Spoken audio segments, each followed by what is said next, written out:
All right, recording started. So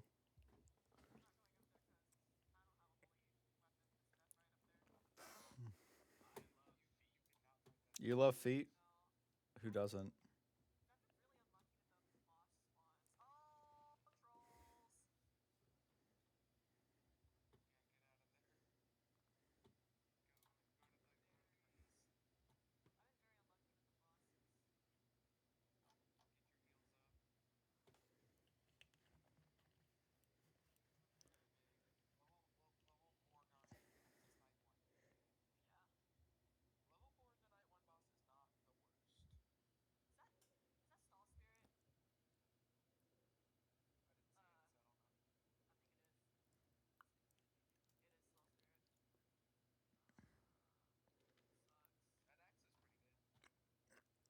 Is there a way that I can put like hmm.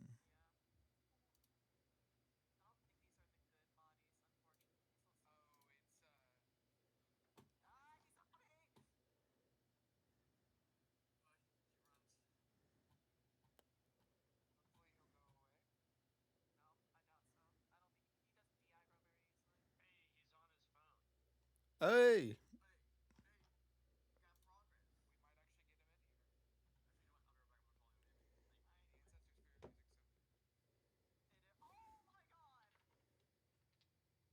the deer.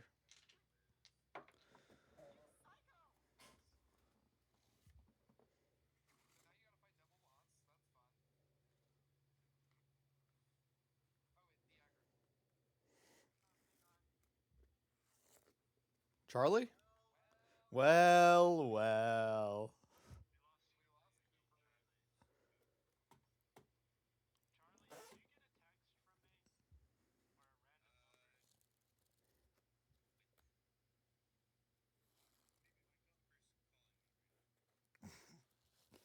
Little does he know.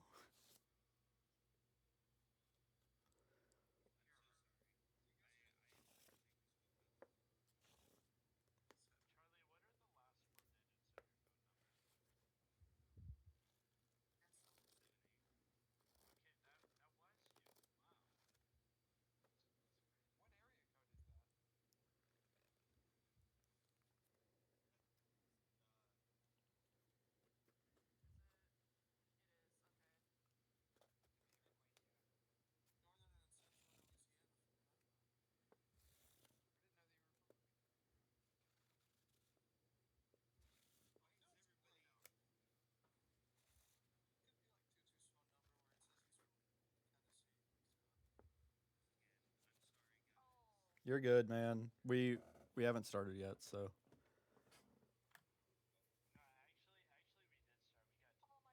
yep. TPK. Now we're just watching Sal play Night Rain.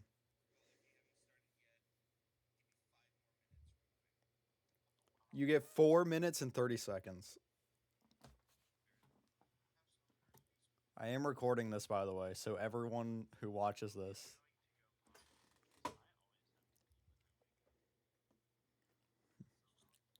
Interesting, interesting.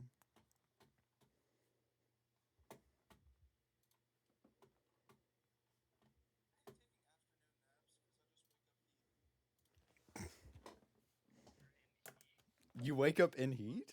Man.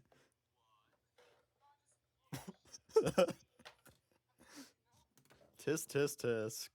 Tisk, tisk, tisk.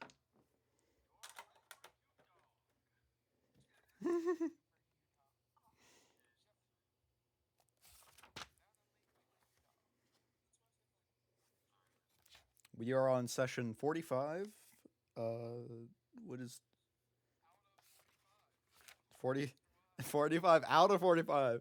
Guys, we're fully done with this. Is the last episode of season one. It's the season finale. It's the last episode of season one.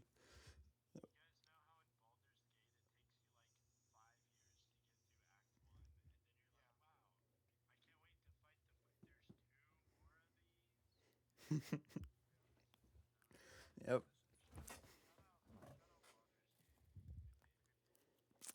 Bro's acting like we're gonna get sponsored by Baldur's Gate.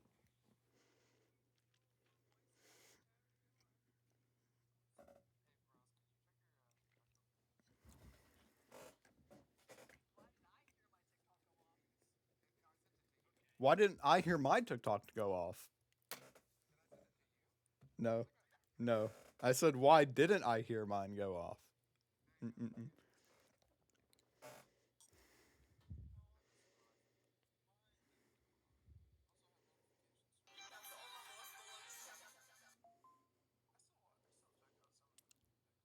Oh, it's a league thing. I ain't watching that. I'm joking. Oh.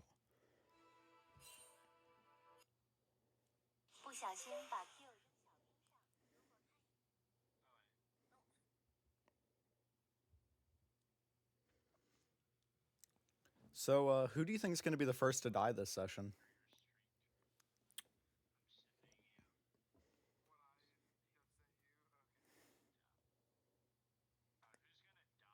Who do you think's going to die this session? Willow? Okay.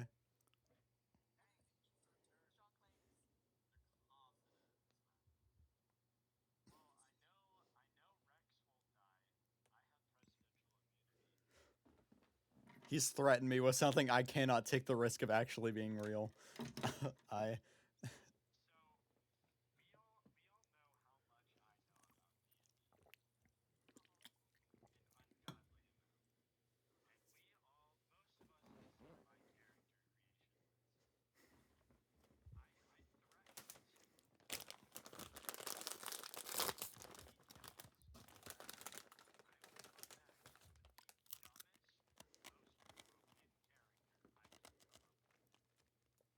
He's threatening.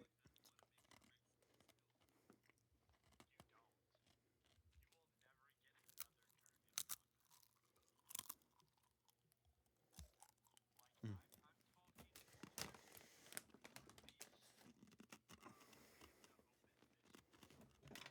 Mhm.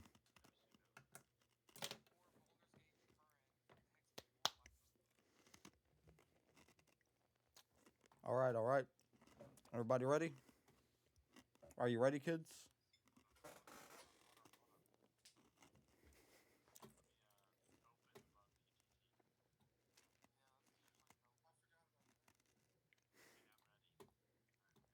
All right. Is everybody on above VGT? Is everyone here? All right.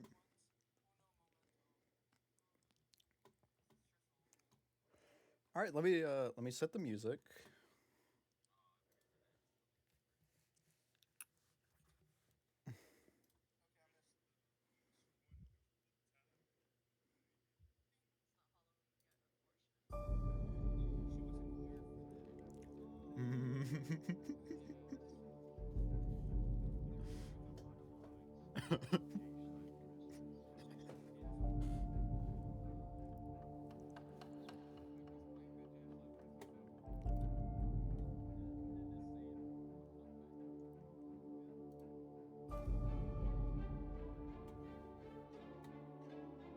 Gotta adjust OBS a tiny bit. All right. So, last time we left off, a few things happened. Unfortunately for me, my notes are kind of incomplete, but I'll make the best of what I got. So please be happy to fill in what I've missed. We're gonna go a little farther back since Sal is here. Thank you, Sal, for being back. We love to have you around. So, Sal, what was the last thing that you remember?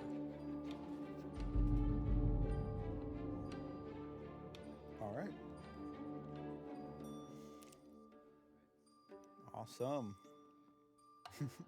Stolen away by a farmer. to the.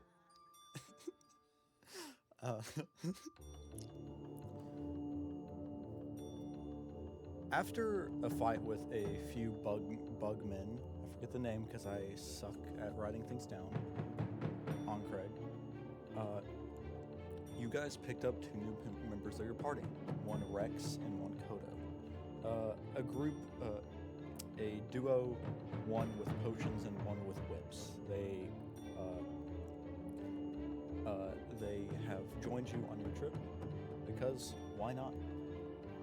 So, after a talk about what you're gonna eat, you guys make it back to the airship. night goes by, and you guys get a long rest and wake up on to a semi-uneventful day. Time passes, not a lot is said, but you guys talk a little bit about what's happened, and you fill in everybody about your journey so far, talking about Willow, talking about the train wreck, talking about, and for you, Howard, your organization a tiny bit, with Ruby acknowledging that she knows that you're a part of the Horsemen. Not the Ferrymen, part of the Ferrymen. She tells you that she knows your boss and that they've shared a drink once or twice. Later into the night, around 11 p.m. to 12 p.m., you guys find your horizon lit up by magically powered lights as you see a cityscape brighter than even that of Full Healed in its brightest day. Stopped by Border Patrol, some of you make a good impression, some of you make a different impression, with Rex in particular becoming the cool uncle to a random guard. Surely that won't show up later. Making it into the city with about 12 hours left to revive Laria and Stockton, who had died previously in your battle against Talona and her poison spewing out of the coin and flooding the streets. You make it, you find yourself following Rex, who has been in the city, because he says that he might know a church. You end up in front of City Hall, because it's on your way, and you meet a woman in front of the gates. She's locking up, and actually, my bad. You guys head to City Hall for looking for a map, and you make it there just as a small woman is locking up the gates. You start a conversation with her, and you get to know that she's the mayor. She tells you that you guys get to talking, and it comes out that you know about, you tell her about a tragedy that happened in Hanault. She invites you to join her at a special restaurant where she can get a private room so that you have somewhere nice to talk. She takes you to the restaurant called Viven's. It is Gilmore's Vibans. It is a very upscale restaurant, and it's very well set for that of the upper class. Making your way to a private room, you talk, and she tells you about a deal she wants to make. She wants the best for her city, and a vampire, one from Euro, is standing in her way. She offers to find someone who can revive your friends. In return, you take care of that problem for her. After agreeing, she says that she'll do her part first, as she believes that you'll hold up your end of the deal. Giving you guys about an hour to scurry throughout the city. A few things happen. You go to a warehouse. Some of you get some clothes, some of you get other things. With two of you guys getting special equipment that makes you attractive to those of the male variety. As you transform into Were-Vixen, Howard, and Fennel. With a stampede of hard-eyed men following you all throughout the city, you make it back after an hour, where you take off your coat after getting inside the private room to immediately getting slugged by Rex. But after that debacle, you sit down and you're introduced to a woman by the name of Scarlet Merriweather. She's a retired priest from the city, and she owes the mayor a favor. So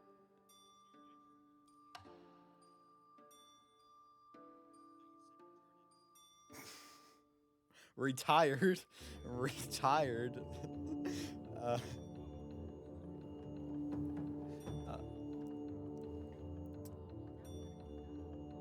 Yep, we're 15 minutes in. 15 minutes into the VOD.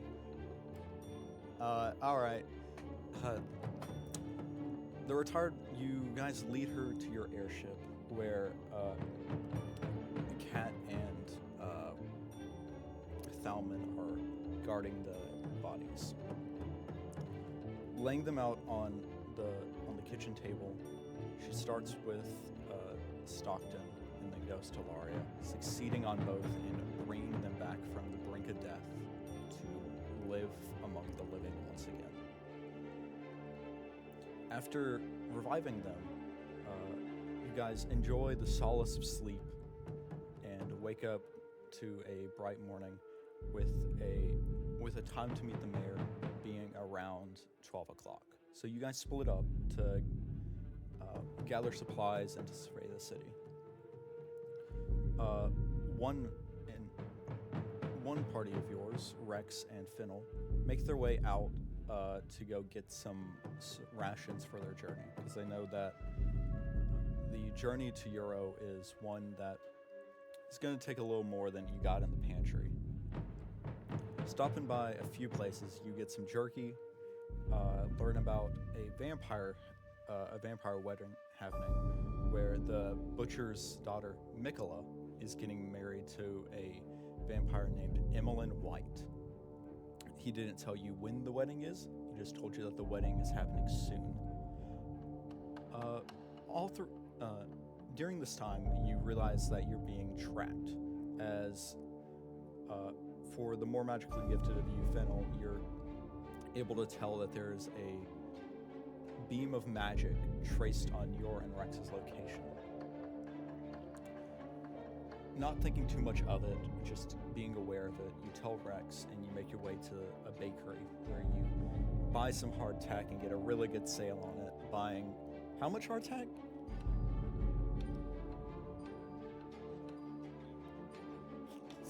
300 pounds of hardtack.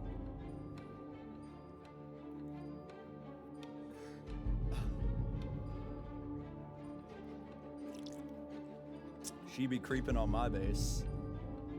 Oh. Sleeper agent?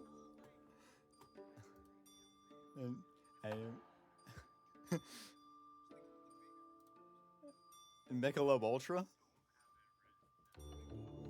Alright, we're gonna go with 300 pounds because that sounds right.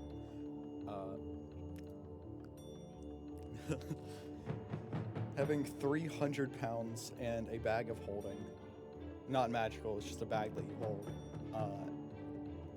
You guys step outside as the beam, the person focusing the beam is visible to you. Rex and Fennel, you're both able to tell that it is a person, and of the magical kind. Rex, you rush them down, do some awesome stuff. Would you like to describe how it happened? I think you do a better job than that.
To add on to the end of it, he fell onto the spike and onto the stake, pushed it farther through his heart and killed him, dropping a sniper rifle that once both of you took outside, also melted, because it's a vampire sniper rifle. Don't know what you expected.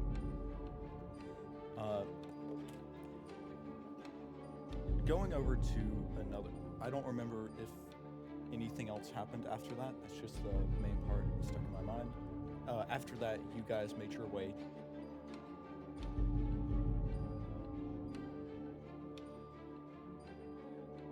Oh yeah. Meeting on the way, Fennel thought, let me summon a guy. And Toby showed up. Toby from Fonro, the Adventurers Guild. You remember Toby? Oh, no. Where am I? I love Toby. He will show up every time I see fit. But this commotion draw the attention of a guard, Mr. Awesome.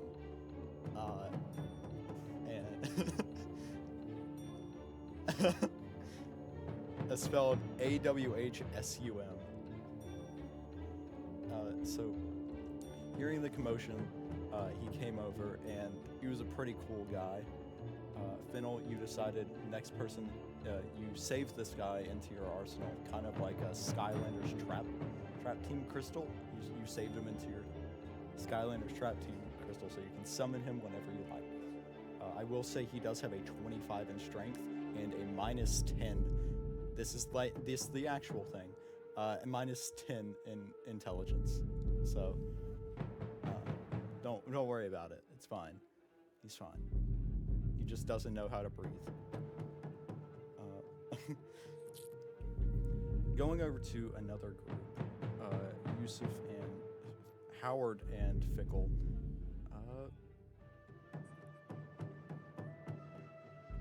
Government name. Yusuf Howard Graytham.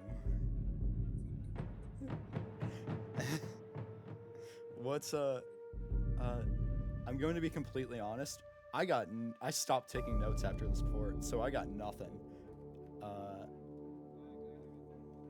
Please.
Okay.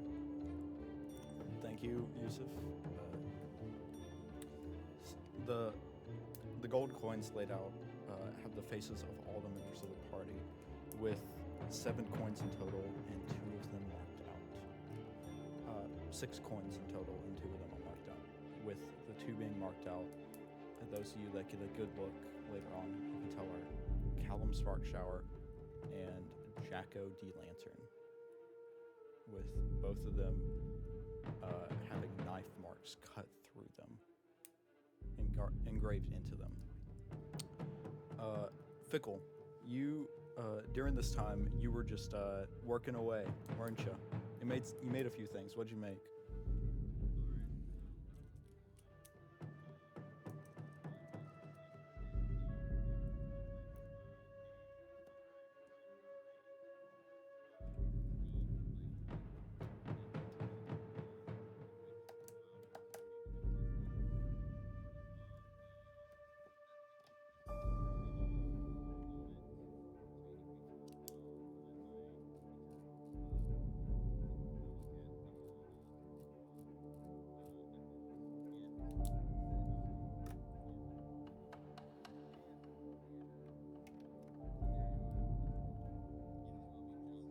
if you live.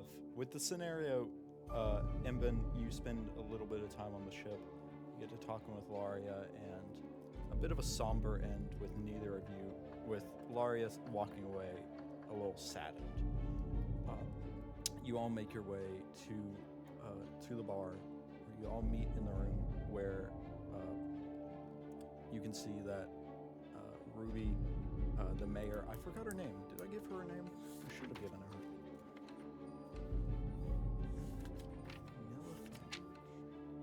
Okay, I'll write that down. And Scarlet Merriweather sitting around the table drinking and talking. Sitting down, Howard, you pull up the coins and explain your fright fears to the rest of the party.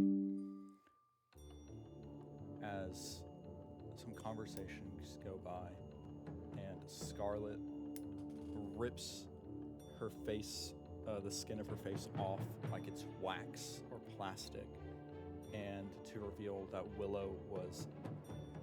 Willowshney just sitting there. And that's where we're gonna pick up. Oh, one more thing to add. Koto. As Willow peels back the skin from Scarlet's face to reveal himself, the elevator dings and Koto's right there.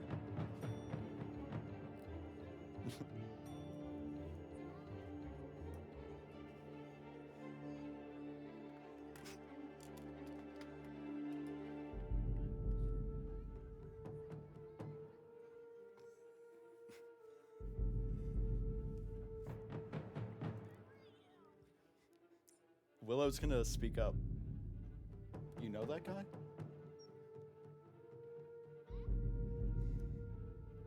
Oh.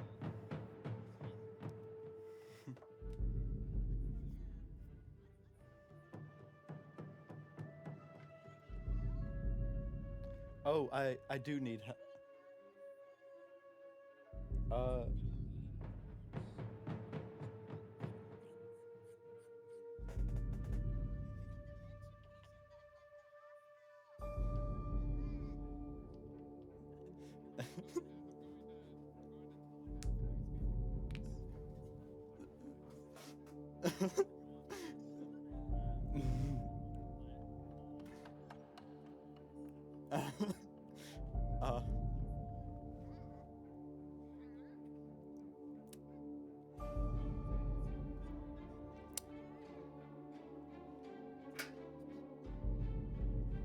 Well, there goes my attempt to be intimidating. Well, how has your journey been so far, friends?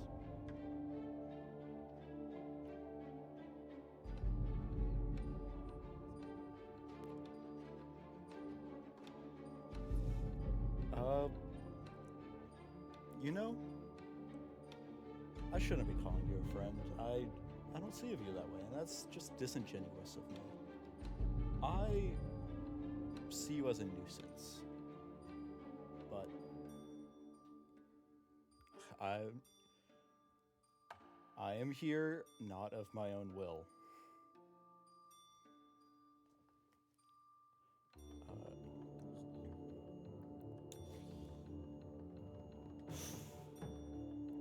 You can see him pinching the bridge of his nose. And does anybody have who has, okay, let's see. Anybody with a passive perception over 10, you hear Willow say under his breath, why do I have to do this? Can't make it so much easier to kill them.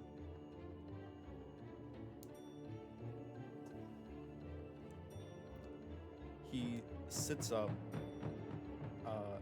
as you see both Ruby and the mayor just try to get up as well, but with Willow's hand, he flicks them back down and they are stuck to their seat. This will be easier if you let me explain myself. Ruby, let me first of all say, I'm sorry for the loss of your brother. That was not my doing. The train was. It's complicated. If you'd let me explain, I'll explain.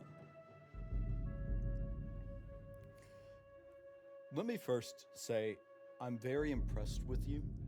I expected to fight. I expected you to try to kill me on sight, but shows maturity. Maybe this will be better than I thought. Oh, I'm showing restraint, not you.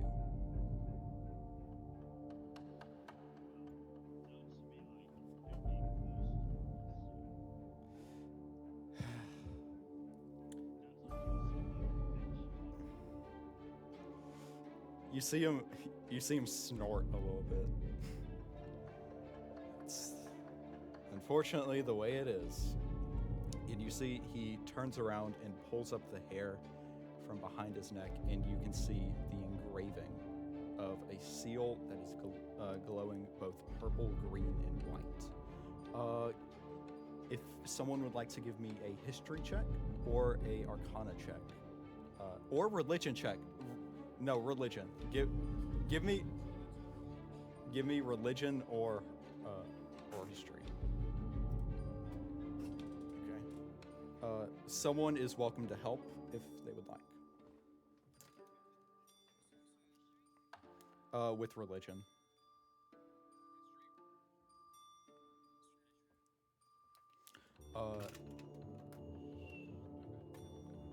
Okay, so Fennel, having been exposed to a type of history that many around you would likely not have the privilege of being able to understand, you immediately are able to tell that this is some kind of sigil of a dead god. Or as you know now, maybe not dead, but sealed. The rune seems to not be of an evil god. Like, you know the rune of Talos, you know the rune of Tylona, you know the rune of Cyric, and you know the rune of Jurgle by heart. All of those being the 4 worst gods from the God War. This is one that you're not super aware of, but it feels familiar. Koto, for you though, you're able to tell that this is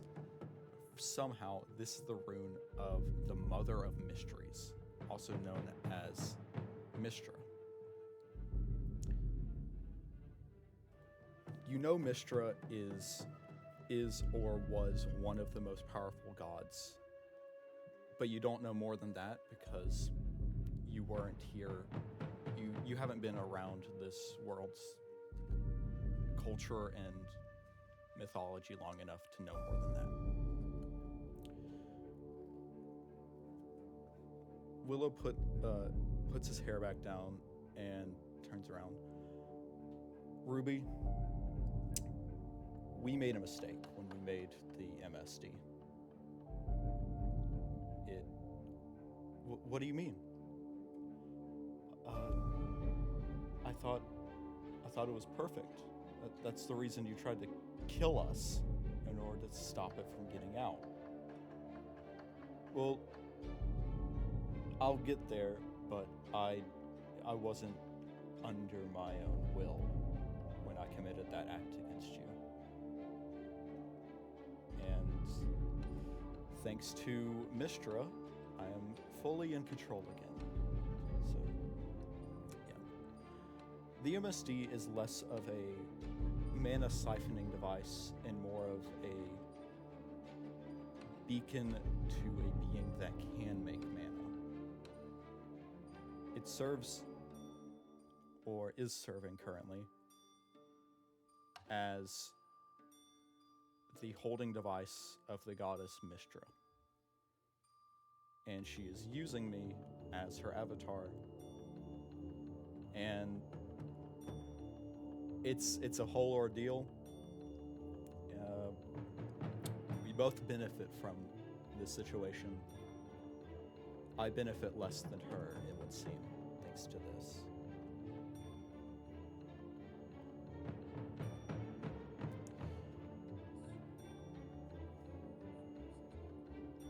I personally think it would be easier to get rid of you.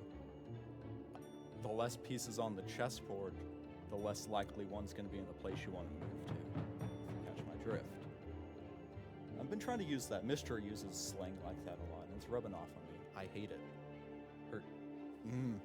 And he looks very annoyed. I need to read a book or something.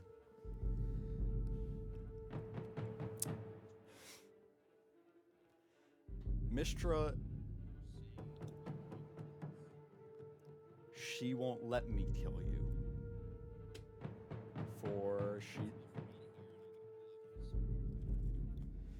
No, don't do that. You see as he raises up his hand and he's about to snap. But as Rick stops you, he stops himself as well. See? Restraint's fickle.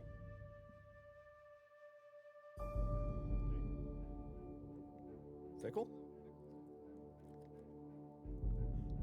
Restraint's thin. Mistra believes... Actually, she wants to talk to you. I hate this. Why did I agree to this? And you see him, his hair turn from bright white and platinum to that of a goldish, reddish hue. His eyes change color from silver to gray, not from silver to gray, and then to gold, and then finally ending in pink. His features change to be more feminine in a way. I'm not going to describe it more than that, Sal. And those of you who are good at reading people, you can tell that his whole energy changes in an instant.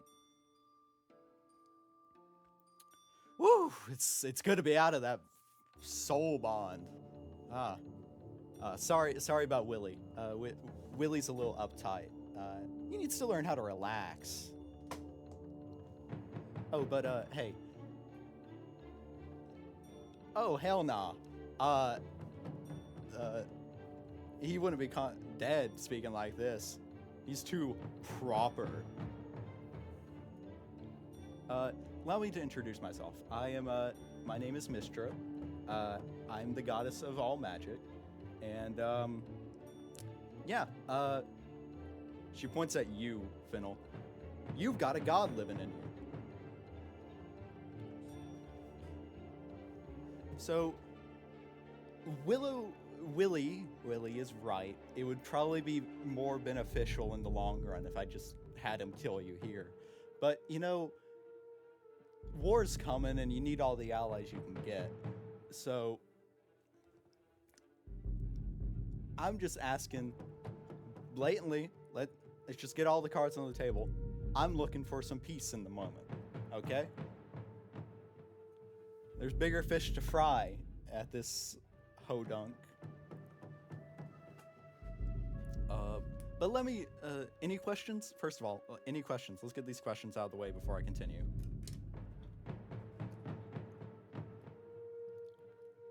So, I'm the goddess of magic, and so I'm able to tell what's going on with magic stuff. And you've got two sources of magic living in you. One's like a purplish color, seems like eldritchy, and the other looks like oh, that's Saloon's magic. Oh, are you a worshiper of Saloon? Oh, I love her. Saloon was so great. We used to have tea back in the day before, you know, she sold me out like a bitch.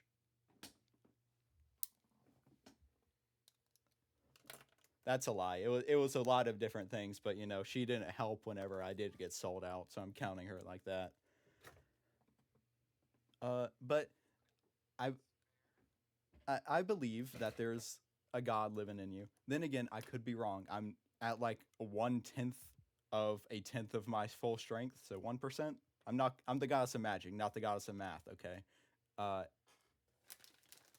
y'all seem so tense. Y'all always seem so tense. Relax, relax.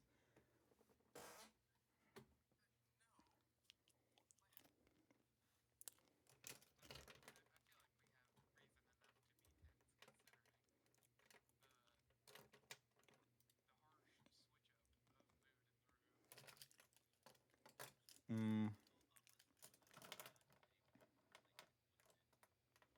Oh, that's. I don't. I know only what Willow's told me. Uh, so let me get that clear. He said that he wasn't in control of his actions, and that's just the brazen side of him talking. He had a demon inside of him, and I took care of that. You know, so con- controlling him. Oh, a bit of both. I've met his wife. His wife's pretty freaky, and they probably do that in bed. But yeah, well, uh, oh, yeah, Bianca, she's a bitch. Uh, I hate her. She doesn't approve of Willow and I's relationship. I guess that's called jealousy. Uh, sorry, I'm getting off track. Uh, what is your name, little saloon follower? Fennel. Have you been? Have you had any recent talks with a being that seems abnormal?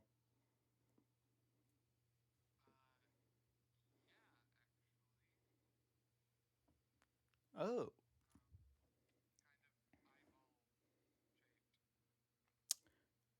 uh, you you see Saloon twirl around Willow's hair a little bit.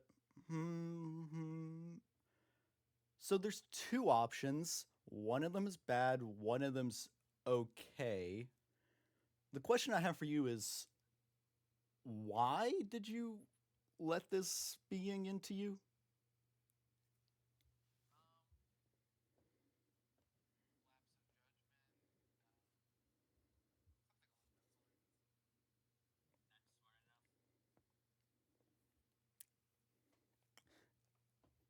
Well,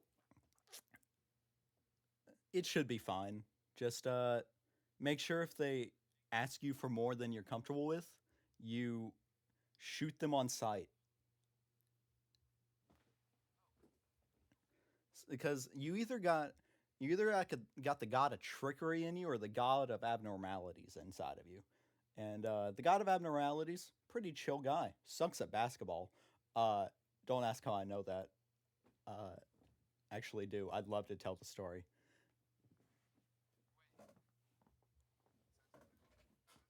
Oh yeah, uh, I we had a 3-on-3 god basketball team about 3,000 years ago, uh, and yeah, uh, he got crossed up so hard he broke both of his legs in his vessel's body.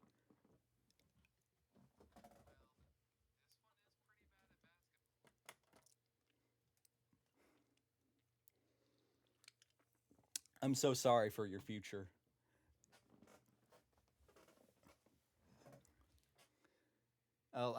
I'm being a little bitchy, but so sorry to just drop in on you on like this, but we have about a month until Talos returns, and once Talos returns, everyone else will too. So like I got back here early because of Willie. He kind of dragged me back with. He found a shard that I'm sure that he told me that you guys are building one as well. Correct?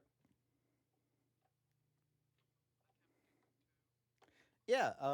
That black. What one of the ingredients that he used, at least I don't know about y'all. He could make a bit of a difference in this bakery recipe. Uh, there was this black voidy shard.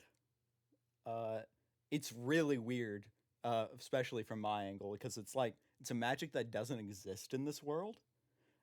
Uh, I say in this world because it's from another world, and he used it. It brought the demon in first, or I think it did. Really sketchy about where that demon came from. Uh, but I it dragged me in at some point. I don't know when. Time's been weird. Uh, but if y'all find one of those black shards, be warned. Don't know what it's gonna do.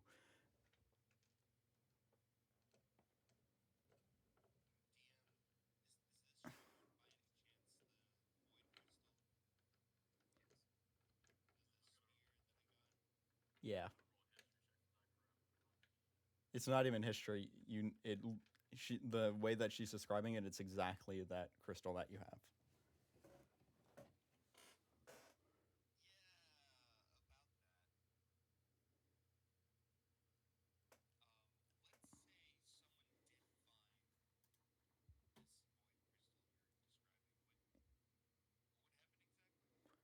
So once you put it into the completed device, it would give you that power. Like Willie, Willie is still Willie's stronger than me at the moment, but like we got a deal going on where I he gets more power from me and my knowledge, and because I'm still like a growing god and all, because my vessel got freaking destroyed. Uh, yeah. Uh, so I'm using him to regain my powers, and he's using me for my knowledge. Beneficial in both ways. Uh, don't know. I There might be the god on the other side of that crystal.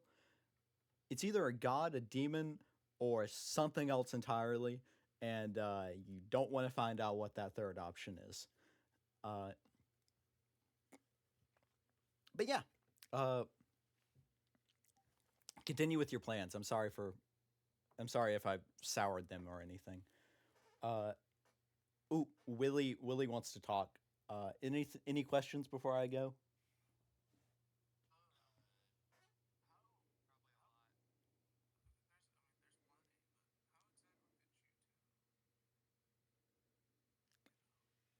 I don't know actually. I'm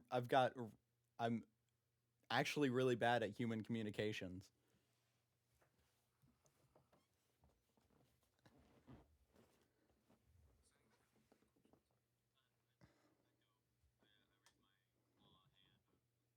You abomination. What do you got?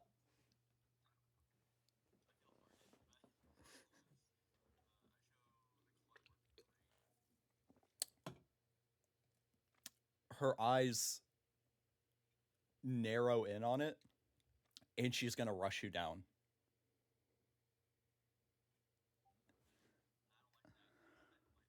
Are you going to try to get out of the way? Uh, roll. Let me see if she roll. I'm gonna roll to hit. She got. She's trying to grab the clockwork ring out of your hand.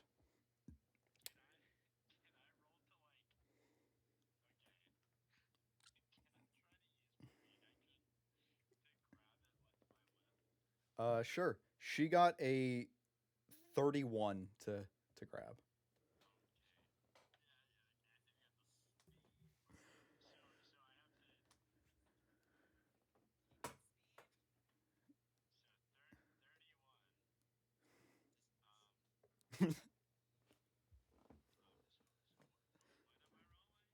uh, so it's a reaction. I'd say roll to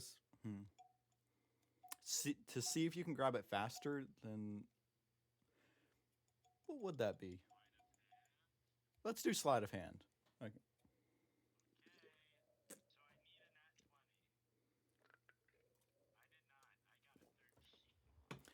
You whip out your whip and attempt to grab the ring before she can, but uh, Saloon, as your whip goes out, puts out her hand, and you're frozen, Rex. Your whip and all, as it's slowly uncurling. It's like your time has been slowed down to one thousandth of a second.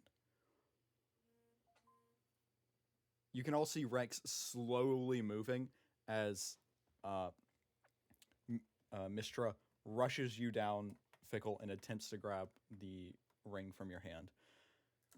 She rushes up to you, grabs your claws, looks you straight in the eyes. Where did you get this?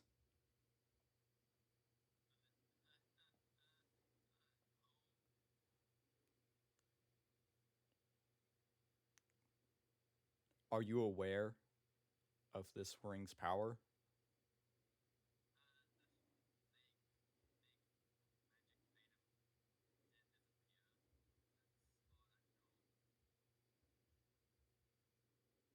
She lets you go. Well, if you don't know, then it won't be. There's no reason to be afraid. She She snaps her fingers, and Rex, your time is unslowed as your whip goes out, barely going past Fickle's head.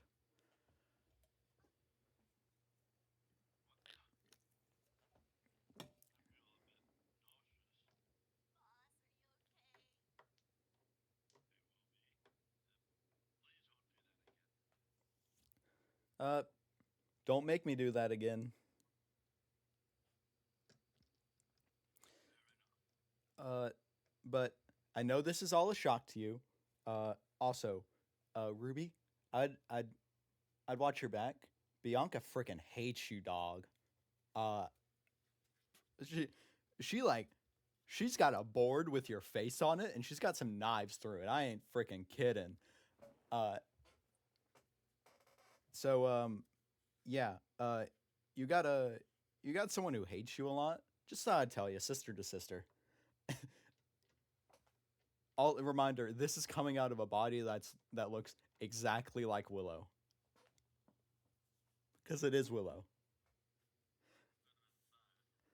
One more question, and then Willie gets control back.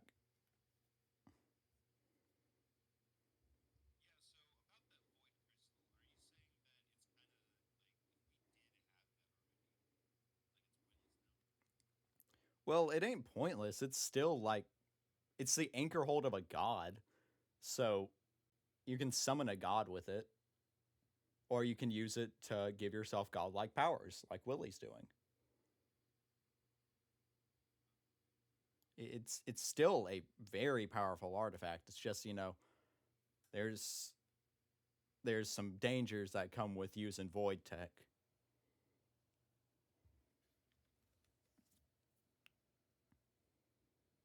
Just thought I'd let you know.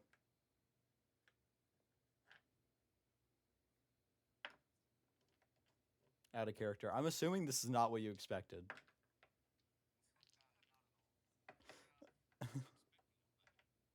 Oh, you can still fight if you want.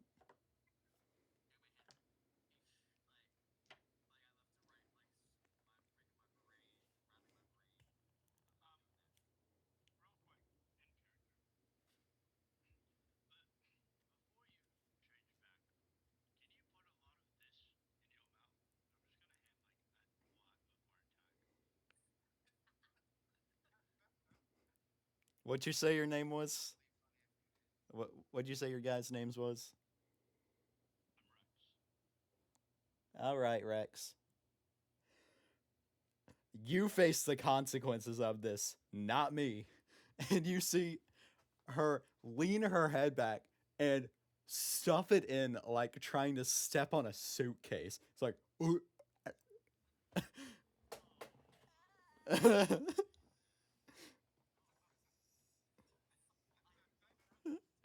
you see her put out a thumbs up, and then uh she transforms back, the hair changing color, eyes, and other features shifting back into what you know as Willow's.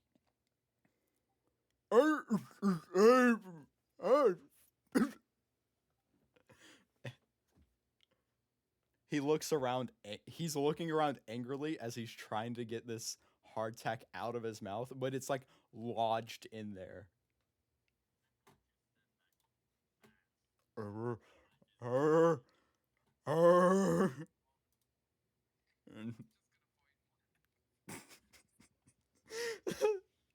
Okay. Er, all right. Fennel, because you're laughing, I'm gonna need you to make a wisdom saving throw, please.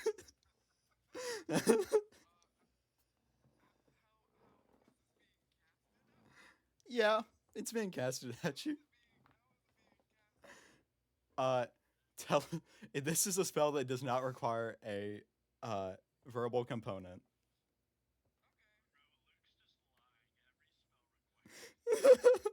Listen, it's Willow. It's Willow. You know, it's fine. He can do this. He can do it.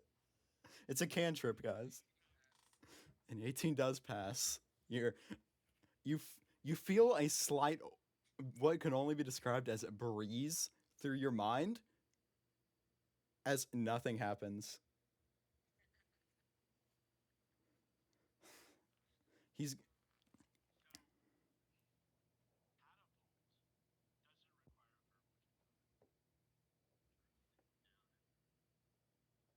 yeah. Are you going anywhere with that?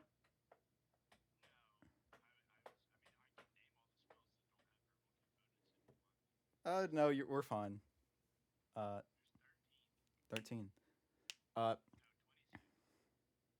I was gonna say 13 seems a little long.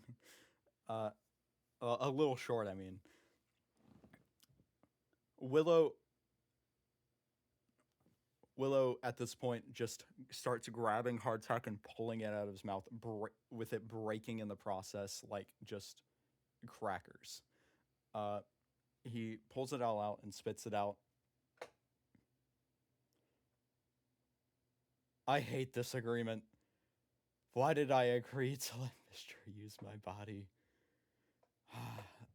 And she won't even let me kill you. That sucks. Well, anyway, he composes himself. I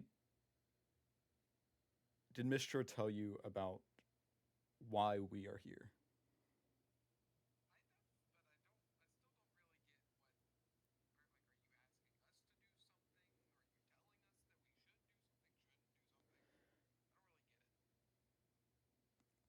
I understand.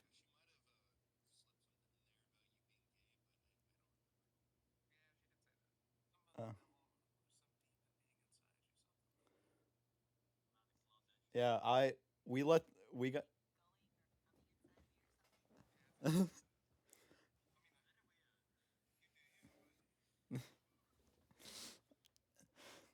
you know, I know I am aware that humor is a coping mechanism for the weak, but with you, it seems to be more prevalent.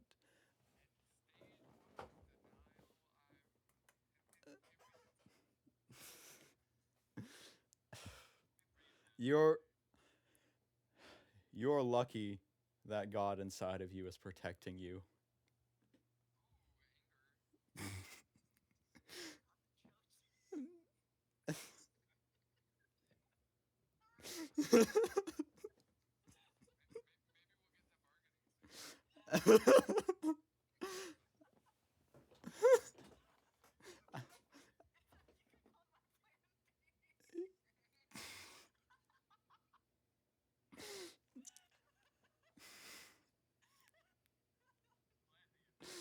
All right. So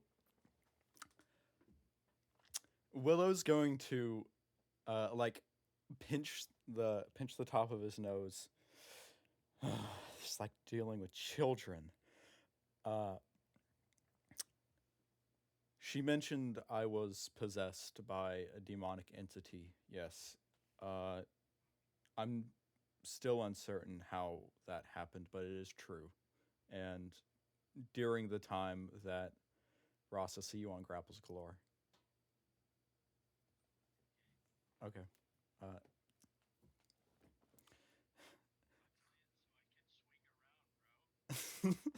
okay. Uh, I just realized the music isn't playing. Hold on. What type of music should we have? Should we have some of this? I feel like that would not fit. That would not fit here.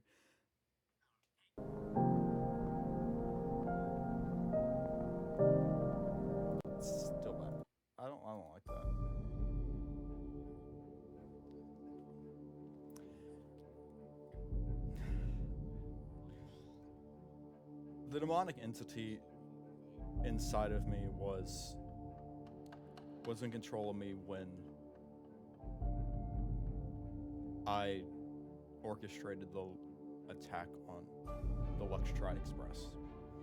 For those of you that were there during that attack, I am sorry I let myself slip into such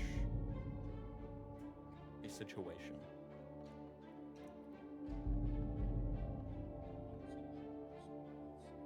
I'm not sorry. I'm admitting my guilt. If I was sorry, I'd pay money to prove it. But in your case, I still think it would be better because I'm aware of your hatred for me. I'm aware of your machinations to thwart me. I am aware that I have caused a situation for your party, and specifically for you, Ruby, that without major harm to my own well-being cannot be corrected. And money does sound good. I like the way that you think, but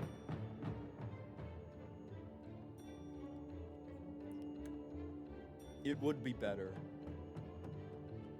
if you stayed alive for the impending, as Mistra calls it, revival.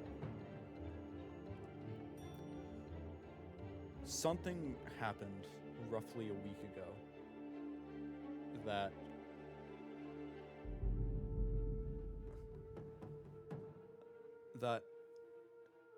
shattered many of the prisons holding gods in their own cells. I'm sure you're aware of this with what happened to you in Hinault with Talona. Mr. and I are still looking into the cause of this breach. As of right now, the only thing that we can tell is it's related in some way to a battle between gods.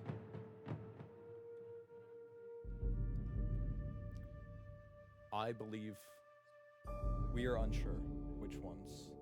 It's gods produce mana by their very existence, much like this device on my back produces mana. I find now that it produces mana through the machinations forced by Mistra. So this machine is less of the savior device. I created it to be the one that would save us from magical extinction, and more of a backpack that these gods pack with our lunchboxes. And the lunchbox in this case is mana.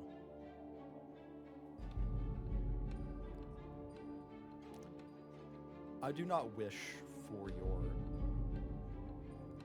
forgiveness. In turn, I do not think you would willingly give it, and rightfully so. But I'm asking for a truce. The gods are awakening, and that can only mean doom for our civilization. If we fight amongst ourselves, everyone will die. The only reason the God War didn't kill everyone 2,000 years ago was due to sheer luck. We will not be as lucky another time. I am asking when the time comes and you are forced to pick a side because of your unique position as a group of adventurers.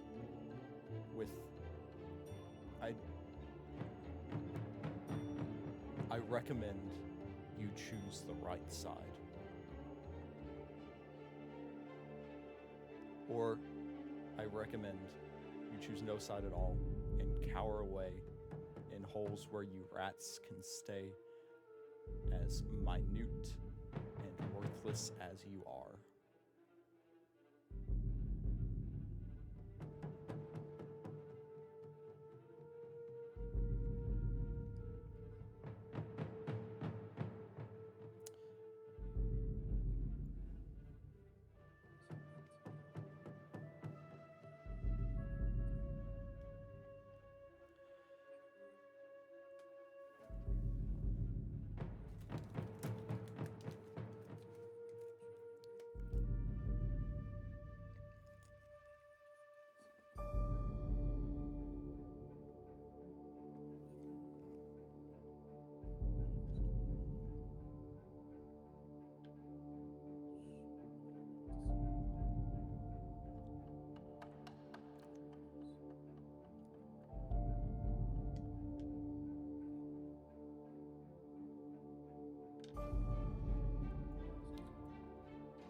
I hold the power to influence. I hold the power of influence, yes.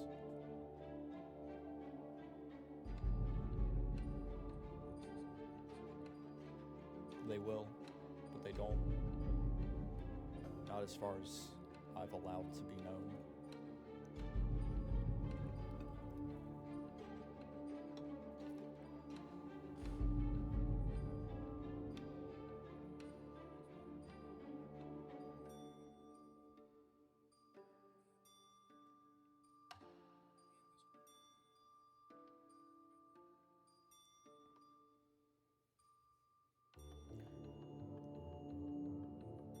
I'm not privy to interpersonal relationships.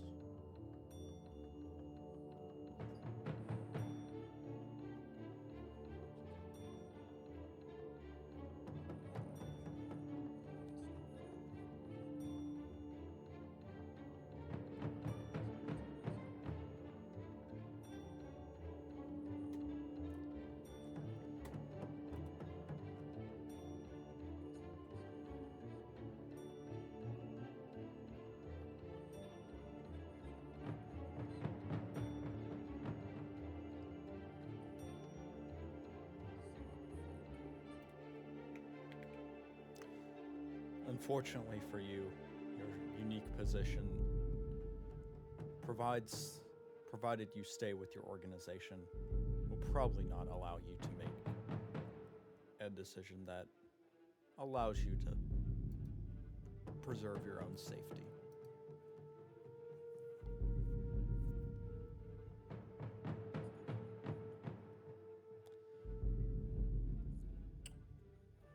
This room stinks of cowardice, so I will leave.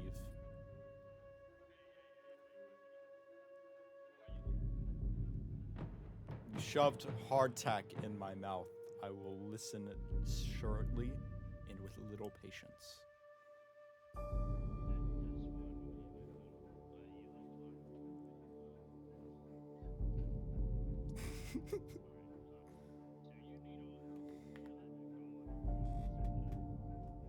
Not necessarily killing, but provided you're...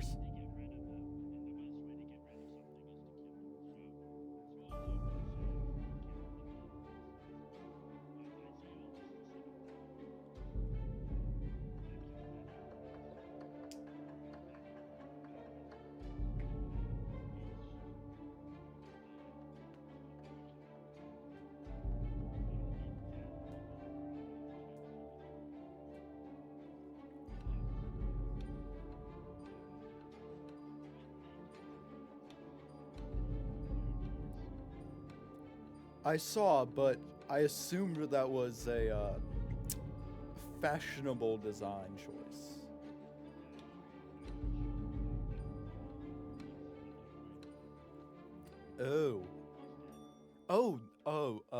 So you're one of the first to try out the new weaponry providing for Mr. Victor Don Helming. He's a good friend. I'm glad he's putting his rifles to good use.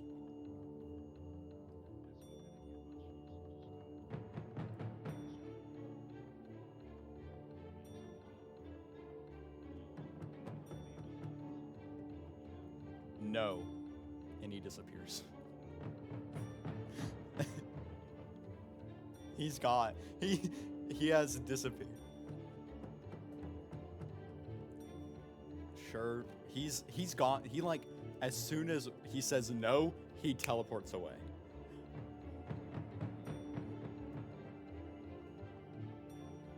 Okay. You see Ruby, as you say that, drop to the ground and start crying.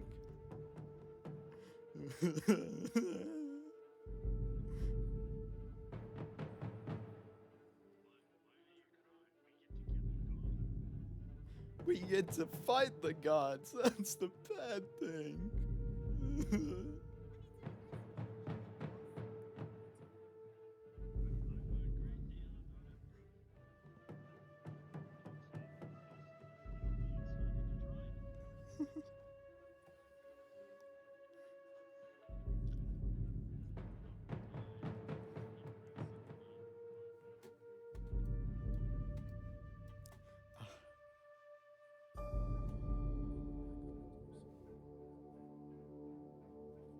The mayor has passed out, by the way.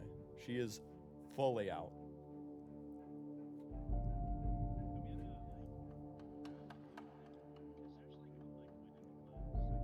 This room is stocked with all types of alcohol and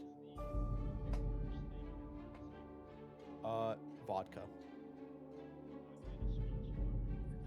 Ruby's or the mayor's? Ruby or the mayor's? Ah! Ah, my eyes! My eyes! Ah! You can see her start rolling around on the ground in pain. My eye!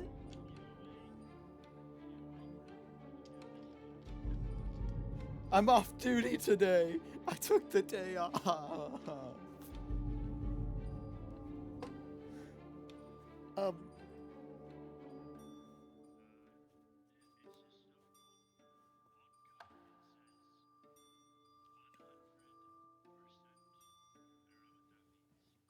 Oh.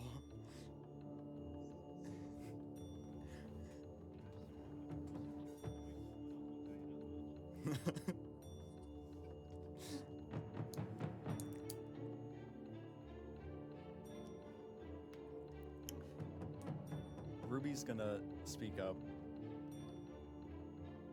Are we alive?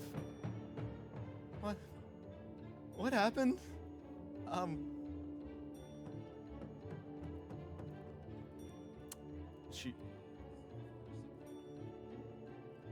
This is not my first encounter with Willow. Oh, in a long time. He knows I'm alive now. Oh, he's known I've been alive.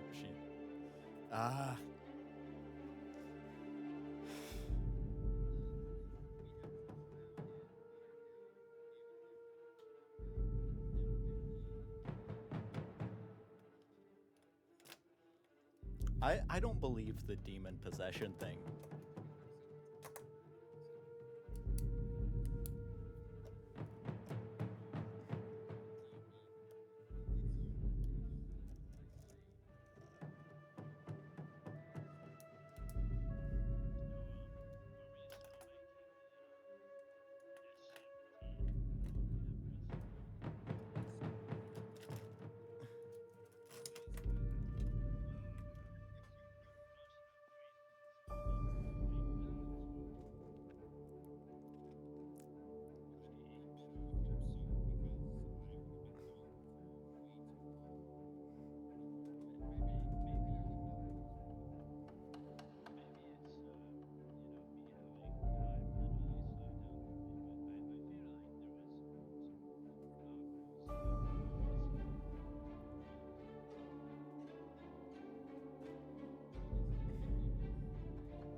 Yeah, that demon possession thing just seems weird to me.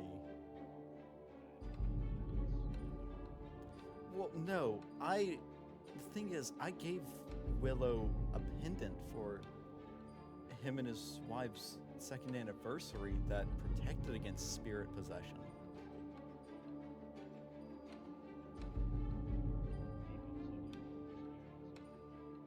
I believe, but it at least should do something.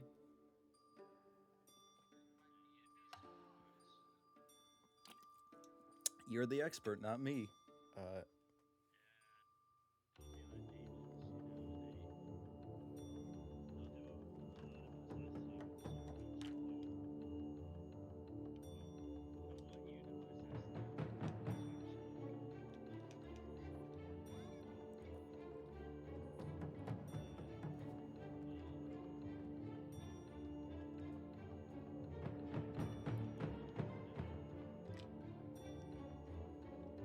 A week. Y'all have a week before Willow, before Tallow survives.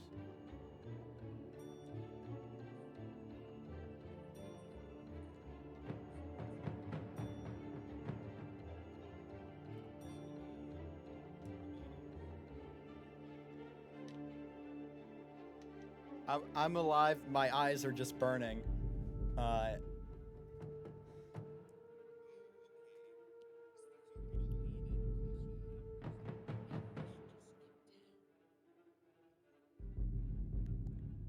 Hey, we...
I was changing the music, guys.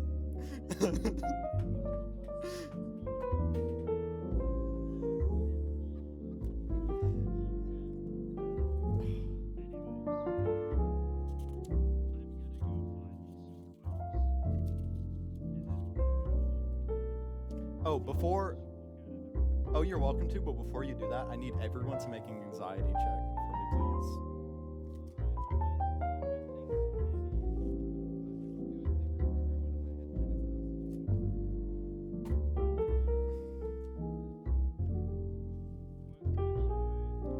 Whatever you believe Rex would use to determine how anxious he is. Literally any of the stats, it's up to you.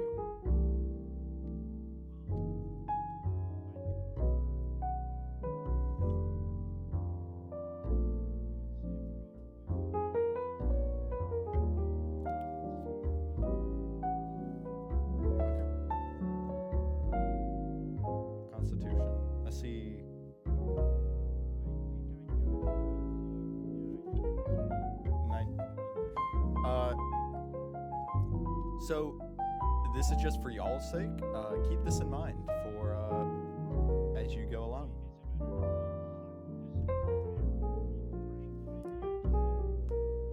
High roll means more anxiety.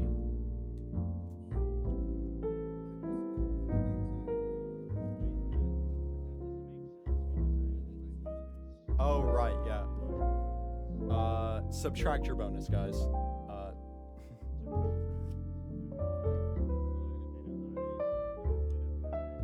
Lowest score's the best. You're good.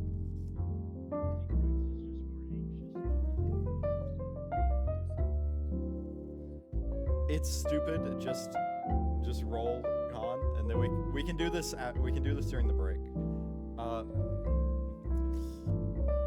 Oh dang, Fennel. Yeah, bro just found out he's got a god living inside of him. It's like, oh. Well, the power of two gods.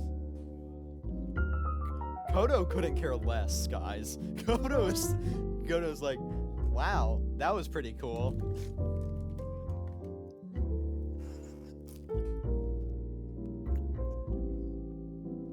So, you get a 4, Cooper. Alright. Out of character, I really thought one of you guys was going to try to attack him.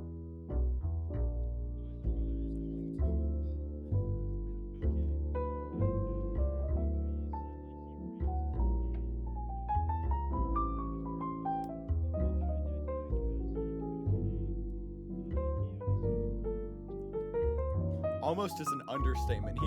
He had that in the chamber. He was fiending for a power word kill. But after that encounter, you guys, I'll give you guys 2 options for what you would probably be able to do. You can either leave and choose to go do something in the city, or you can stay here and talk with the mayor. What would you guys like to do?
Inspector Gadget. Sweet.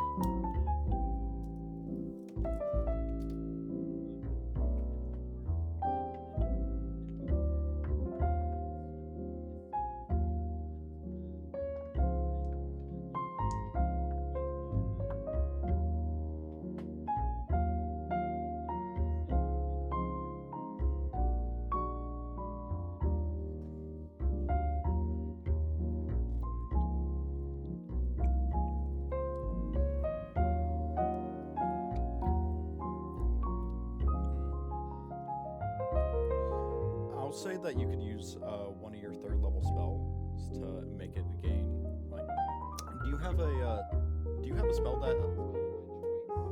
No, just a spell slot, 3rd level spell slot, and you can enchant it. Hey, go ahead, a 3rd level spell of your choice.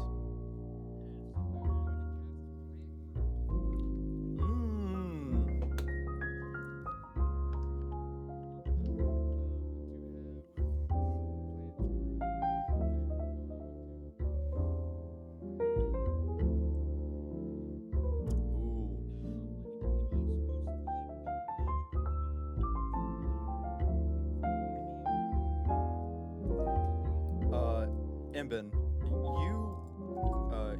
watch as Fennel's eyes glow that magical hue that they normally do whenever she's about to cast a spell. And you see sprouting from the stump where your arm used to be, vines start to grow out, kind of like nerves, in through the arm, filling in any gaps that it can, wrapping around all like the gears and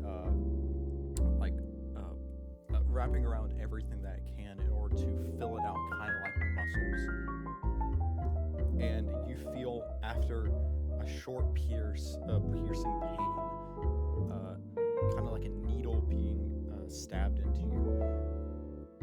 You feel your fingertips as you move each of them individually. You have full control over your hand as long as Fennel deems it right. So Fennel, you are in control of his prosthetic. You can give him control, or you can take control.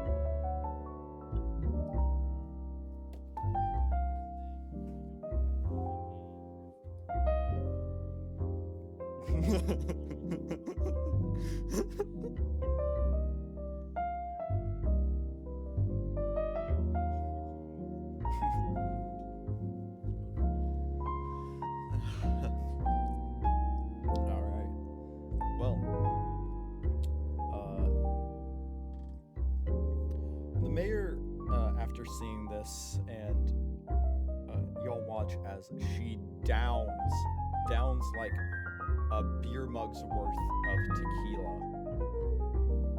Like, yes, I do mean tequila, straight tequila. And she downs it, drops the glass on the table. I don't get paid enough to deal with this shit. I just want the best for my people, man. Why do I have to deal with freaking gods?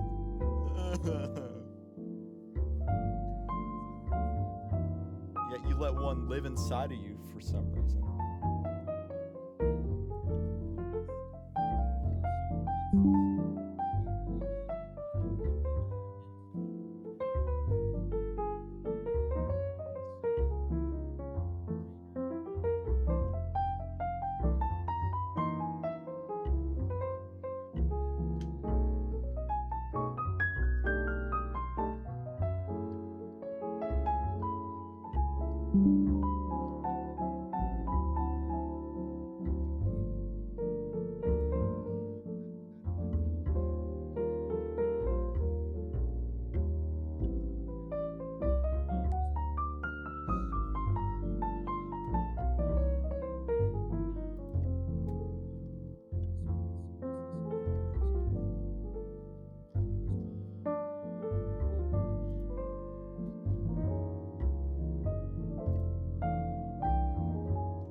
All right, Fickle. Fickle, if you wouldn't mind for me, roll a D100.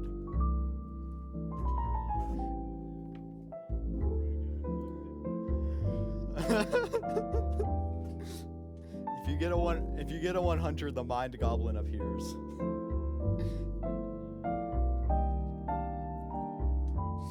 Fickle.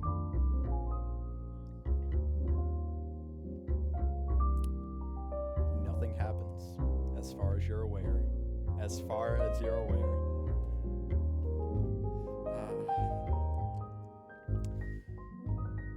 So, the mayor continues. I understand if you're unable to heed your side of my request and all this.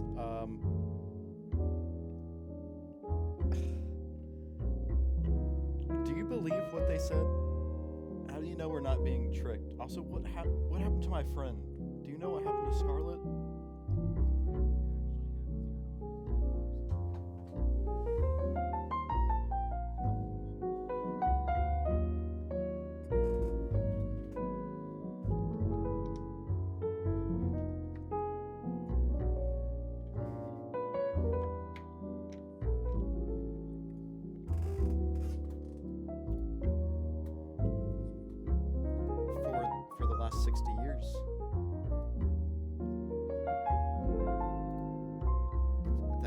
like, that seemed like her. We were laughing. Wasn't that right, Ruby? Like,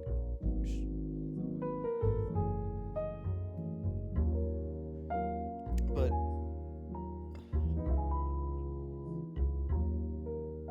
Ruby's gonna speak up. He is an actor. He was his parents forced him to. I say forced. His parents put him into theater as a child. So.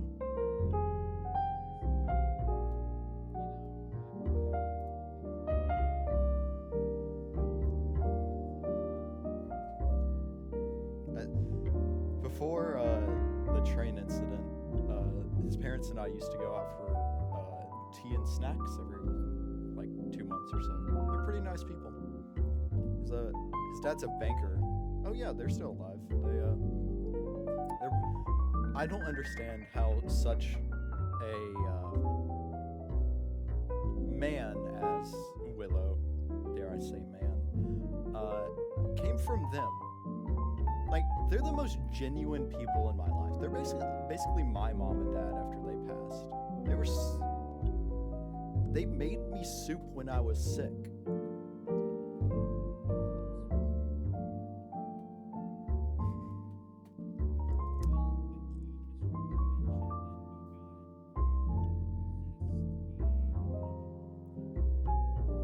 Yeah.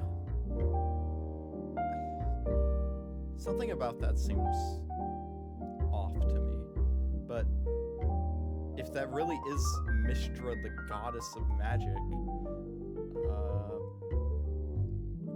I'd trust her word. She did also say that Bianca got something against me.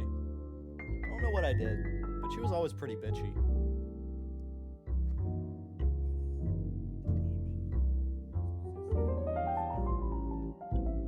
Probably make her a better person.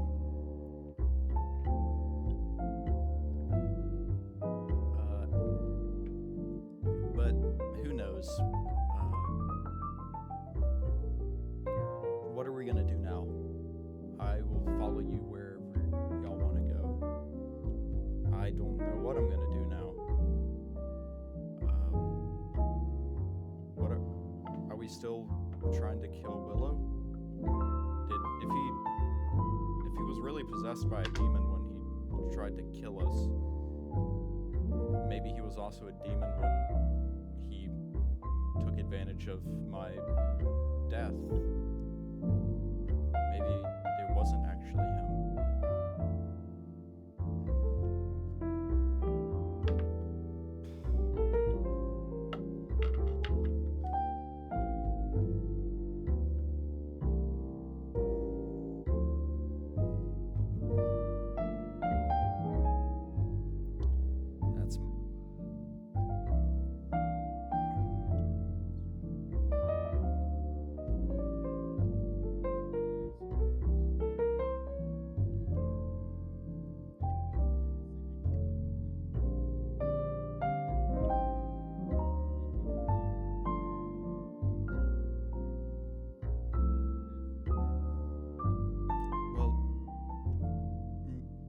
Did say we have, what, a week until Tallow survives? A month is better.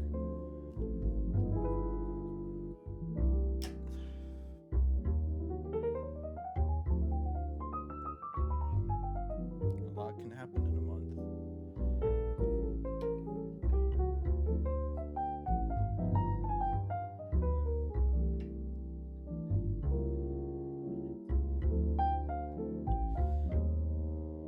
You know what I want?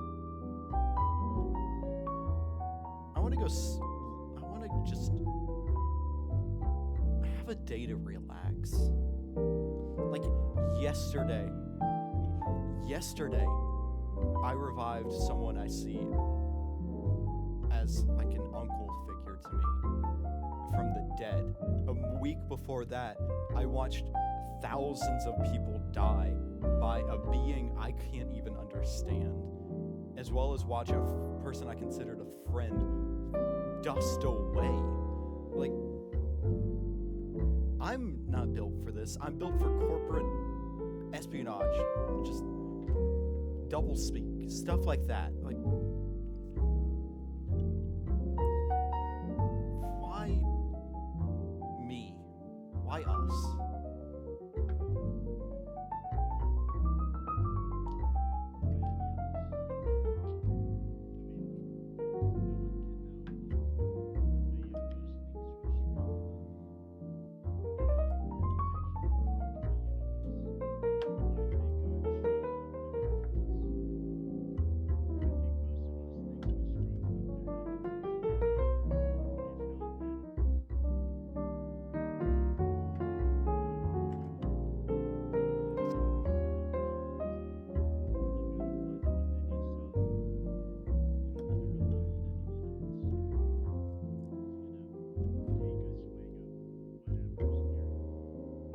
So there's some cleaning solution right next to you, from where the maid just left like a bottle of like table cleaner.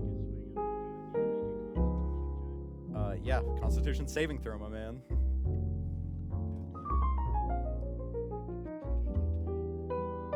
You have resistance to poison for the next day.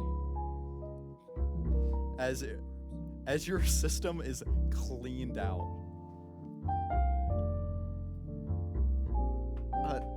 I don't think you should do that. Right? Okay.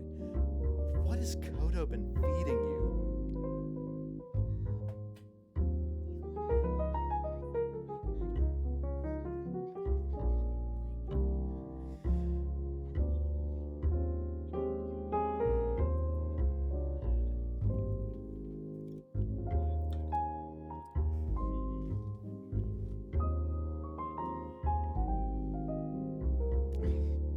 I feel like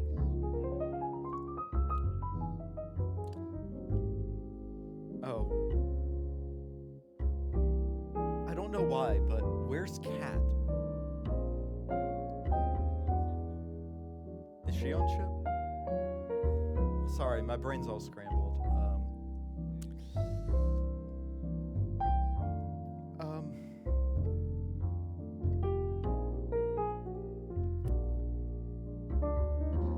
I'm gonna go back to the ship. Tell me just when you guys get back, tell me what we're gonna do. Yes, I do.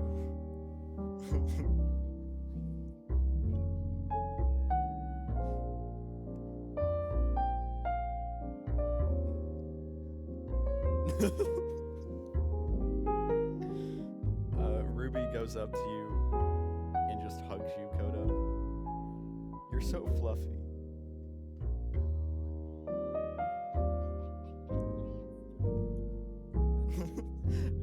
You watch as Ruby tries to start petting behind Koto's ears.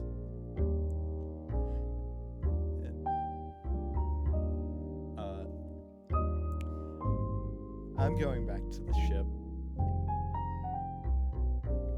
See you guys in a few hours, probably. And Ruby walks onto the elevator and descends.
I'm gonna go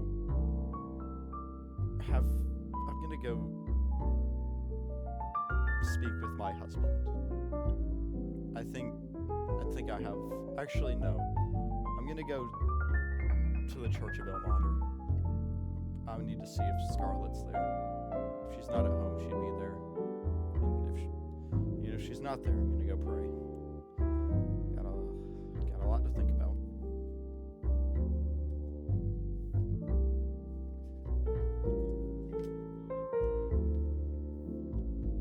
Yes.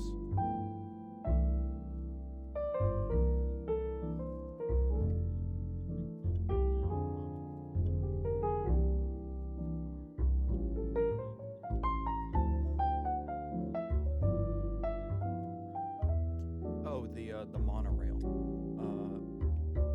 They're monorails.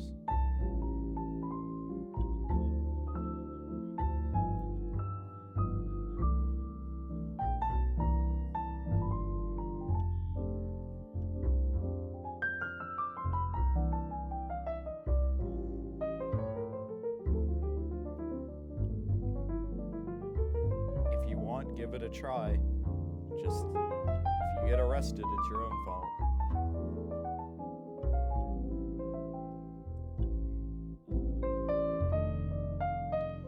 Yeah, I'm gonna go pray and then drink my sorrows away. Sorry, I'm allergic to goats.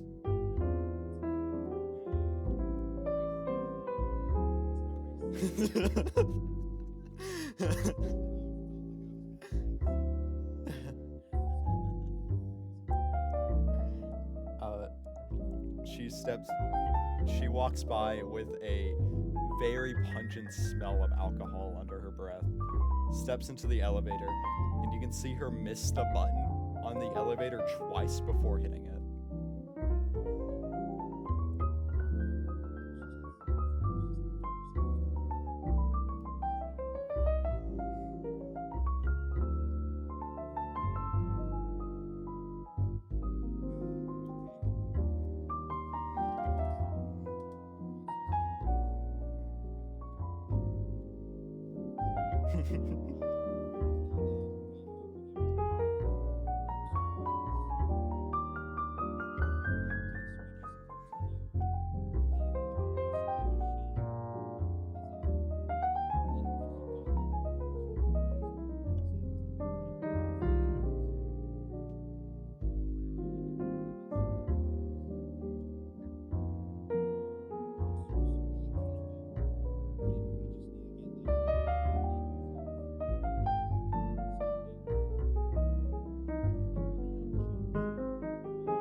It's around 12:45, a little closer to 1.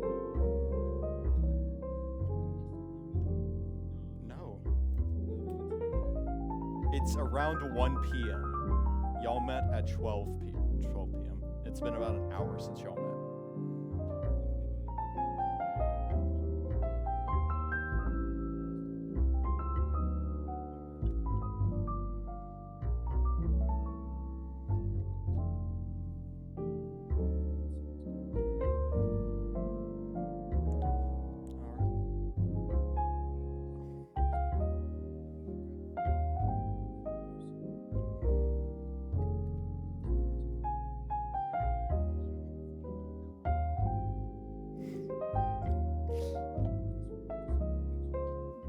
can do an inside check if you like.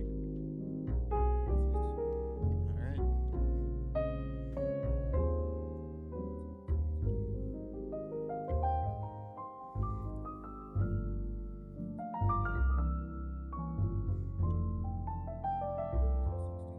Okay, so you look over at the table that you just put the drink on, and there's two bottles there, both empty because, like, you know, one of them is the alcohol that you just poured in, and the other is the cleaning solution that Rex drank, and you're not sure which one you just put down. But you get the feeling from the smell that it's probably not the cleaning solution. Probably not the cleaning solution.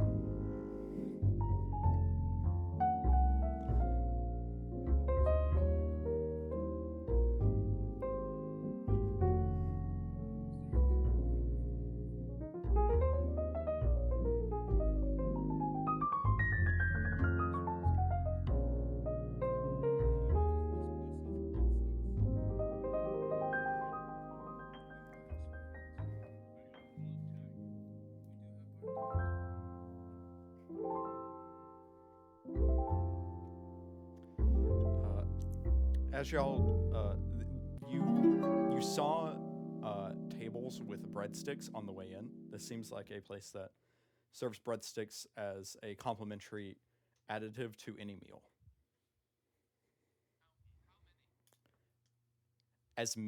You saw a basket with 5 at a table where a guy was clearly getting broken up with last night.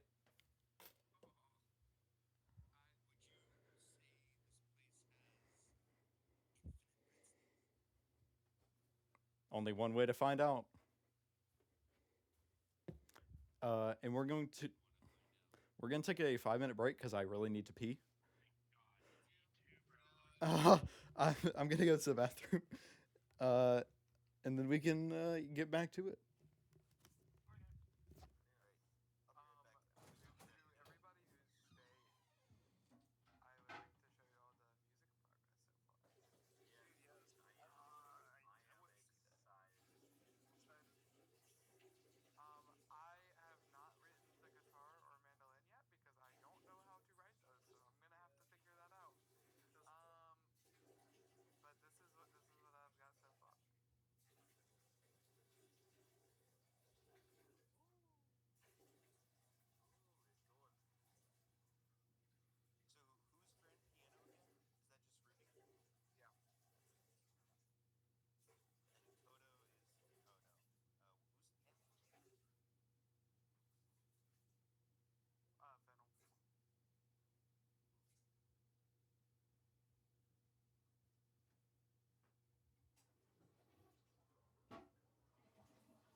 Ooh. Can you play it for me, please? I'd love to hear it. Yeah. All right. Hold on.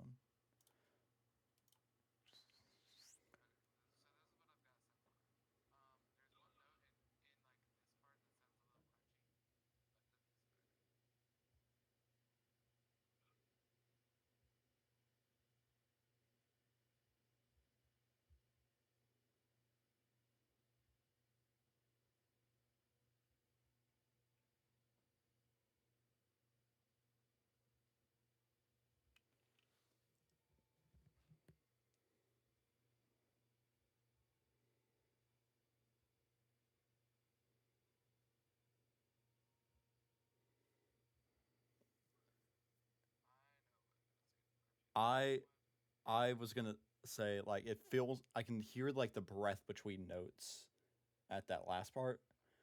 Uh,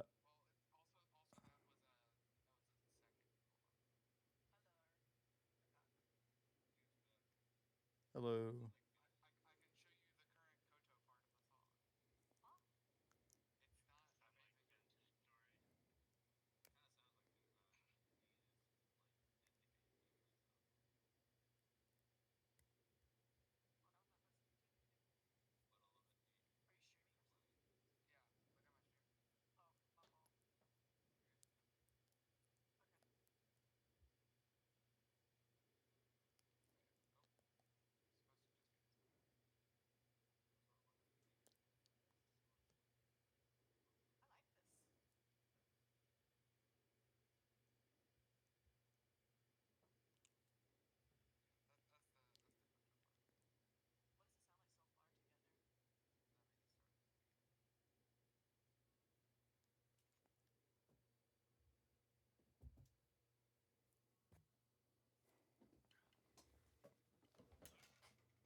I'm listening to the music.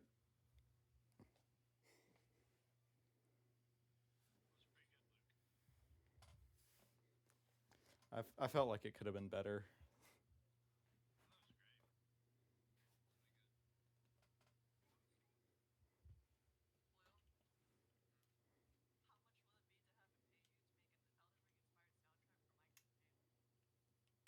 Ooh.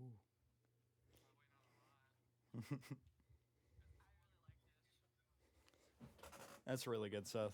I enjoy it.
Sure. Also, I do want to say we are currently 2 hours into the recording.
Very nice. Wow. Uh,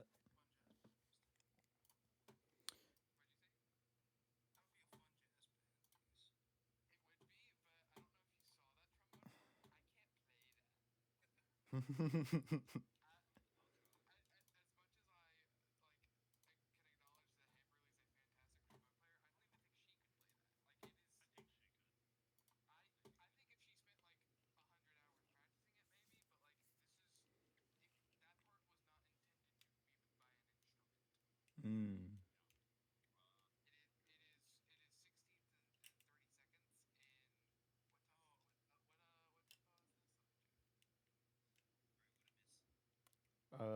Nothing.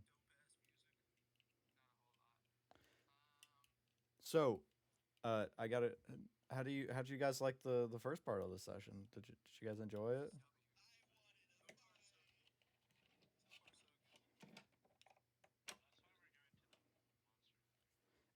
I felt like I left it a little too vague. I didn't fully say like this what Mister meant to say. But like you know, she'll show up again.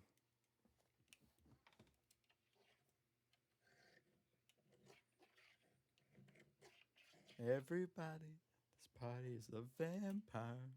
This ain't red wine. Yeah. Mm-hmm.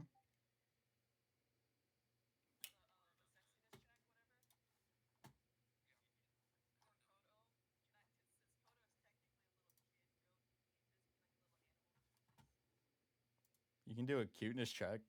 Sure. Uh,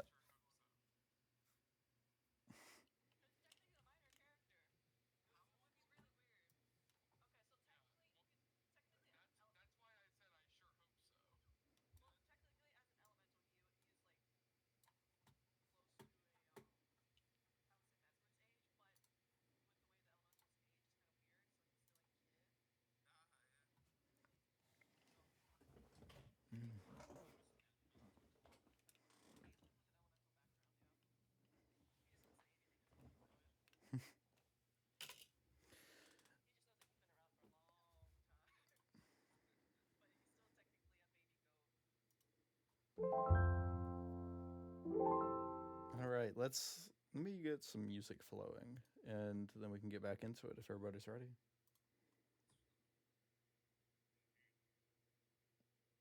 Let's see. What about I got some new music, but I haven't really explored any. Let me just find it.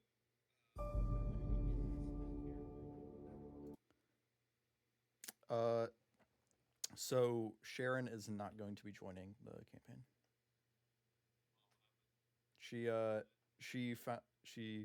realized that she didn't have time for D&D in her schedule, so she didn't want to dedicate herself to playing when she knew she couldn't make it. Yeah.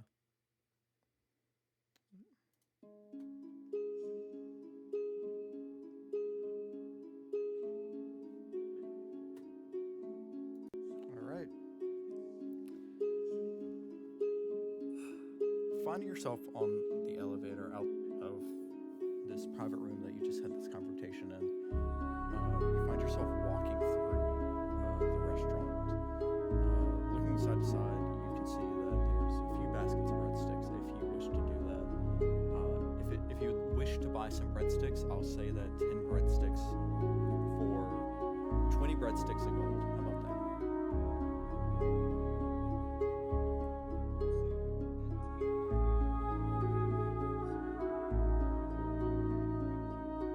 That was last night. That was last night when you guys came around the first time. Yeah.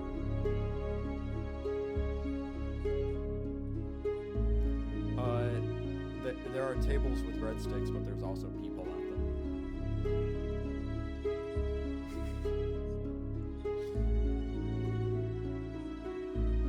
Is anyone wanting to help him with this? Maybe guide him in this way?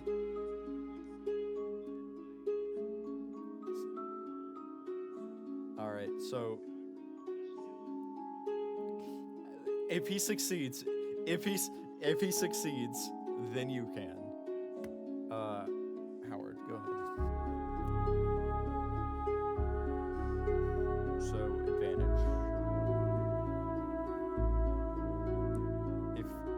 If someone would guide him, maybe help him,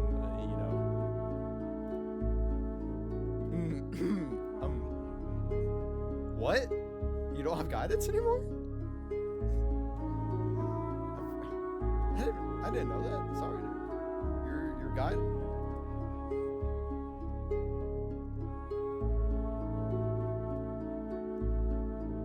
Yes.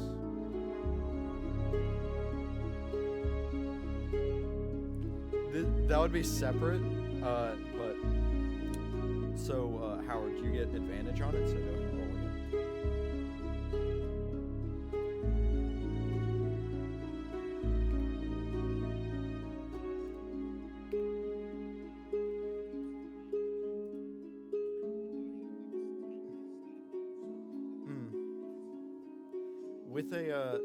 With a 15, you walk over to a table where you can see a guy eating alone, and he's got his head down in a book, and he reaches out for one of the breadsticks, and you grab it right from in front of him, but he doesn't notice because his nose is in a book, and he just and he searches around and he finds another breadstick, and you walk away with one breadstick. Sure.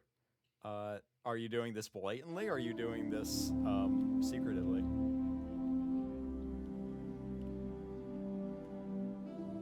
Howard, you see as Rex is attempting to grab the breadstick nearly from your mouth as you attempt to eat it. What do you want to do?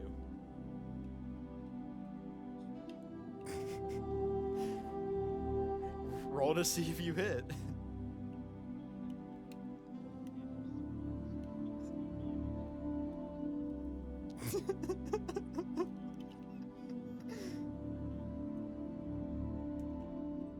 What? Oh!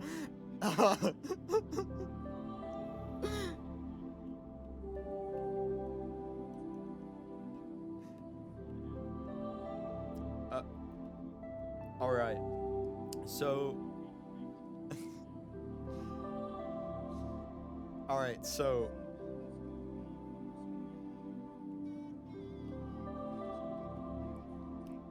You yell food fight without checking your surroundings first, and there's a police officer right behind you.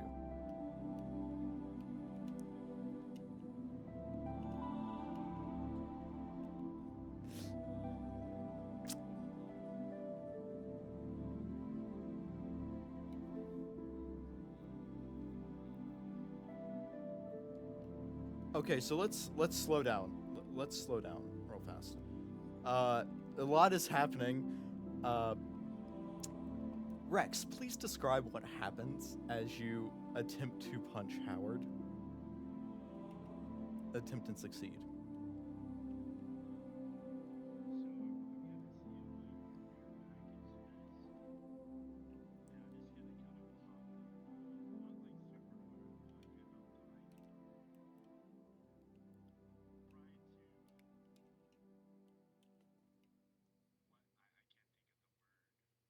Stun.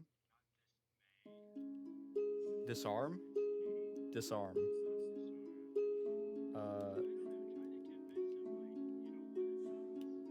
Dissuade.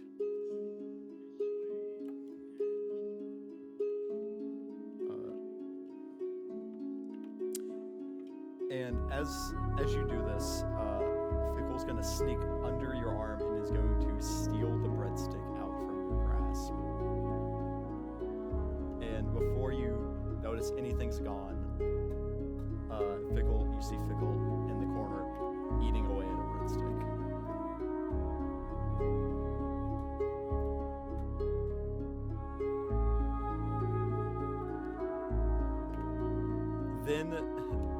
Then all of a sudden you hear Emben yell, "Food fight!" smashing a plate. And you remember the officer, Mr. Awesome? He's standing there, 7'9" guy, his head basically scraping the ceiling, just standing there with his arms crossed right behind him.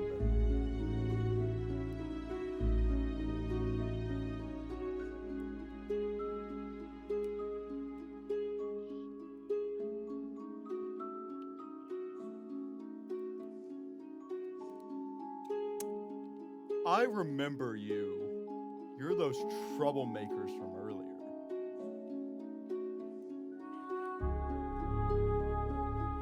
Not you, you bumbling buffoon of a boy.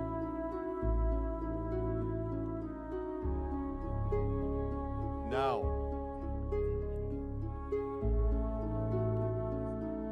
yes, there is marinara sauce on his face.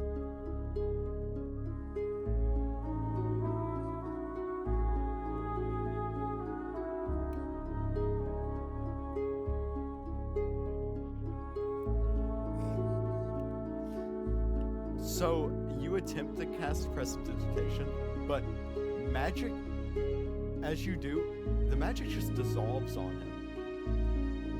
I don't believe in none of that fantasy bullshit.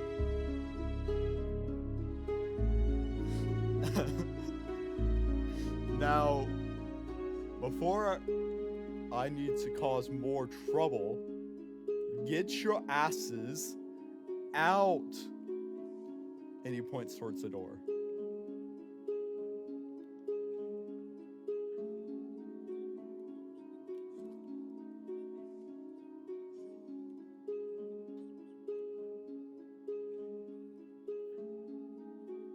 threw a plate at the customer's face, Imbin?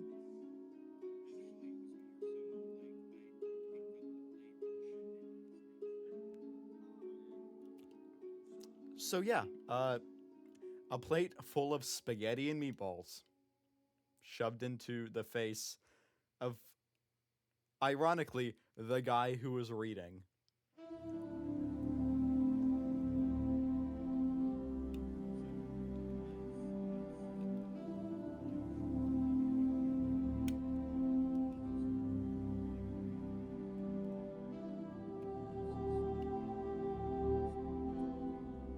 Sleight of hand. He catches you. Ooh. 9 does not succeed, unfortunately. DC was 10. You watch as the table this guard was eating at, you attempt to grab a breadstick from it, but it's like you fail so hard, the basket of breadsticks just falls over, but you do grab one, but he notices. Am I some kind of joke to you?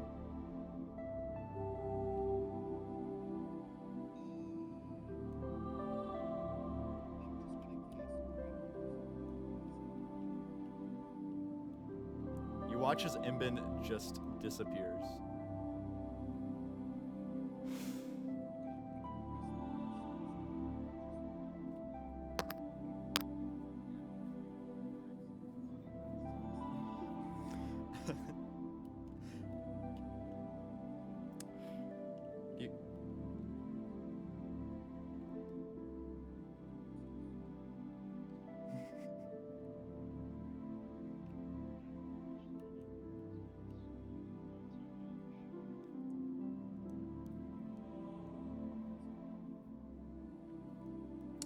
Fennel, are you here? You witnessed all this going on, and did you buy any breadsticks by any chance?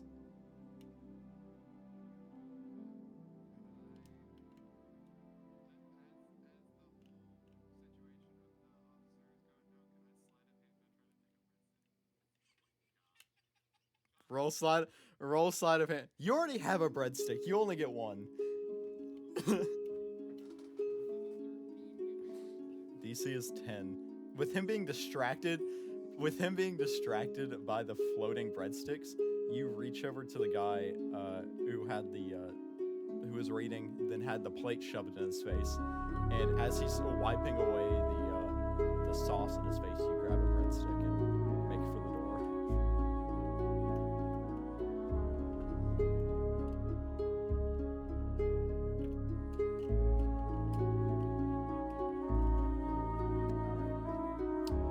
You guys make your way out into the street, with it being around 1 p.m. The day is yours. What would you like to do?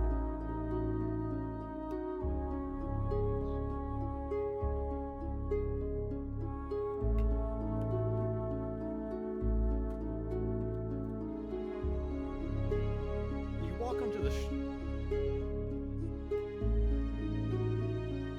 I'd say it'd be... You know what? Sure, you get a short rest. How about that? But only because you eat all the breadsticks on the way there.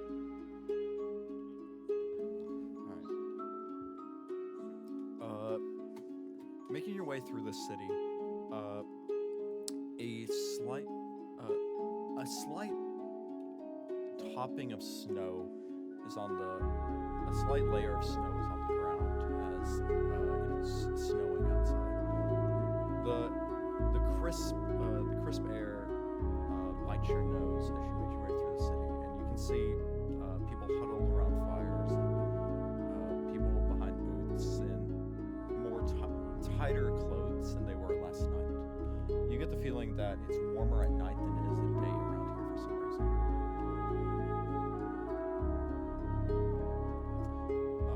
Also, there seems to be less people on the streets than there was last night.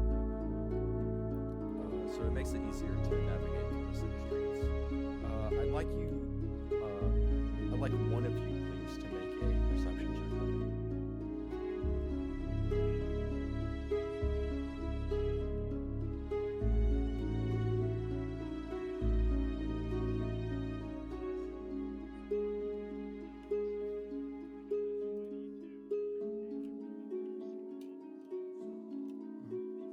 All right. Only one person. You don't need. Koto, you watch as everyone else looks around.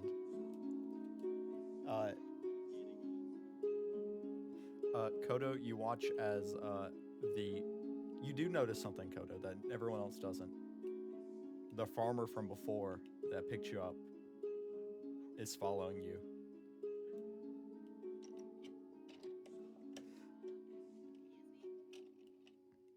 Hello, young goat. You try to run? You ran from my farm.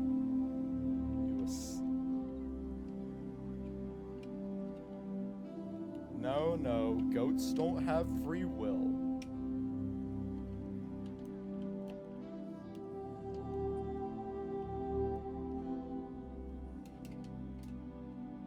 Chickens deserve to be in the coop.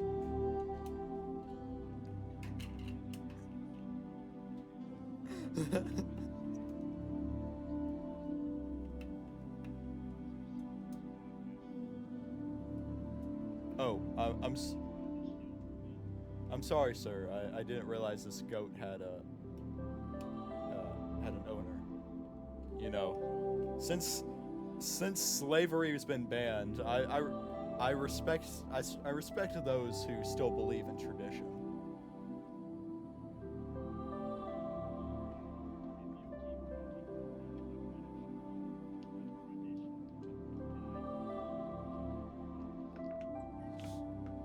My dad taught me that skill.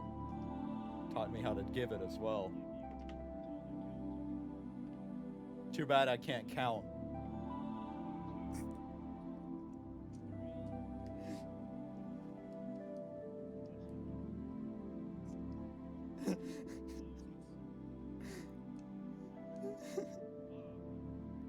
He's standing there, unfazed. Roll to see if you hit. He dodges, and he's going to use his reaction to grab your fist and attempt to throw you on the ground. He's going to use a reaction to attempt to grapple you and throw you on the ground. Dexterity saving throw.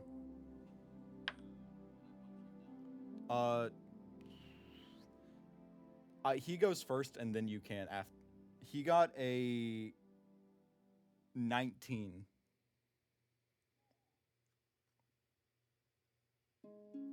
To attempt to grapple you and throw you on the ground. What'd you get, Rex? Dexterity saving throw.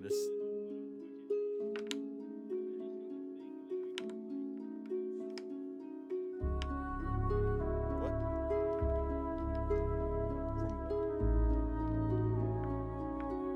Is it a scam?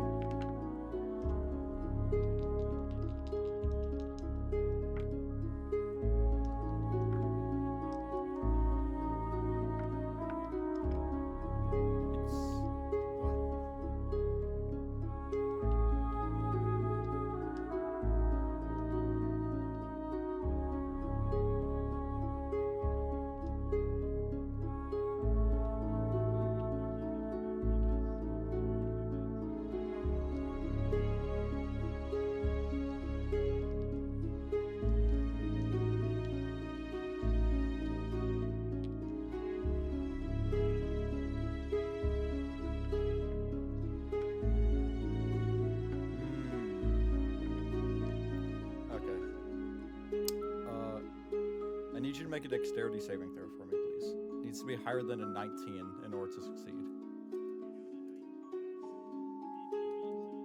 Well, he also got a 19, and in his case, it would be meets it beats since he's making the attack. Very fair. He attempts... Yeah, you have resistance to grappling. He reaches out, and as you attempt to hit him, he ducks under, grabs your arm, and is going to try to throw you Jujutsu style on the ground. But with your experience in street fights and brawls, you're able to turn the tide on him and swing around. And both of y'all trade positions, neither one taking a hit.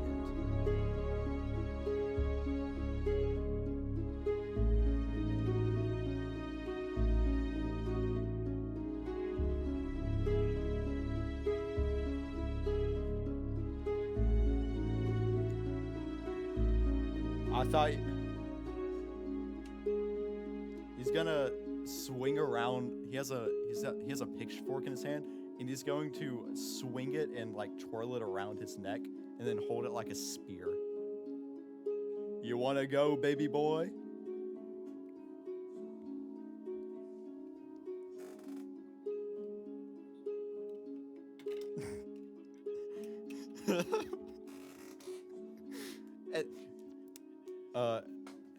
At this point, there's a crowd of people starting to form around you guys.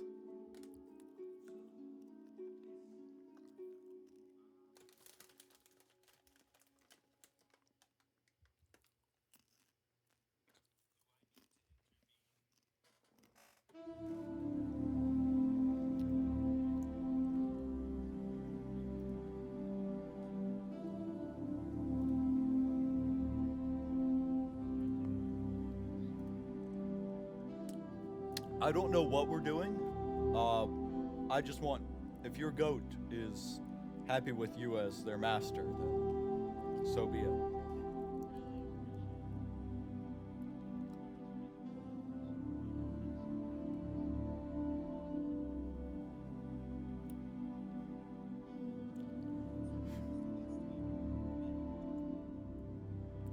Well, yesterday, and that one to be specific, they ran away from my farm.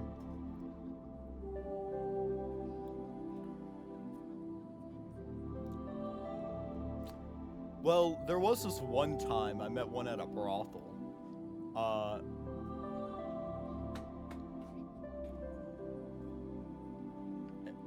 There was this one time I met...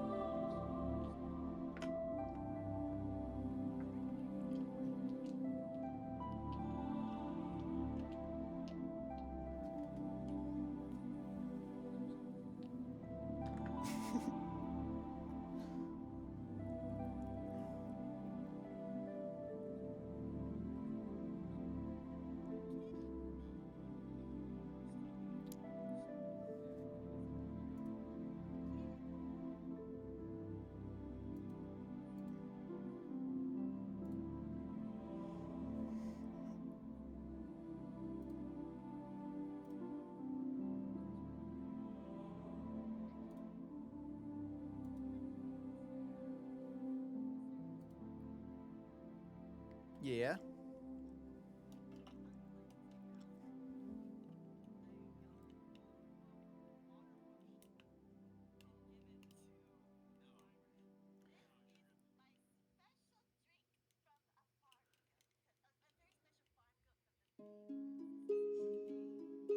Oh, wonderful. My husband will love these. And he's going to run away. I'll share a sip with my husband.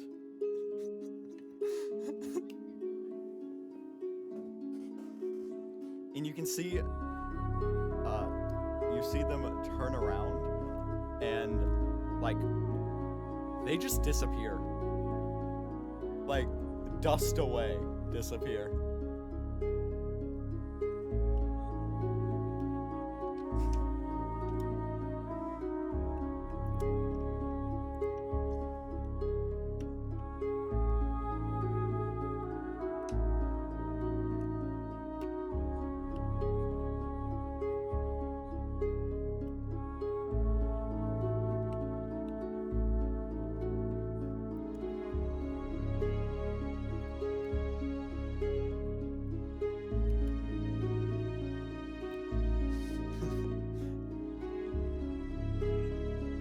Session 45, overstimulating.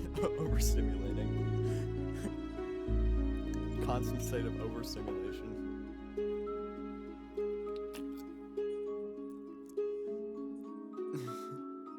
Fey piss.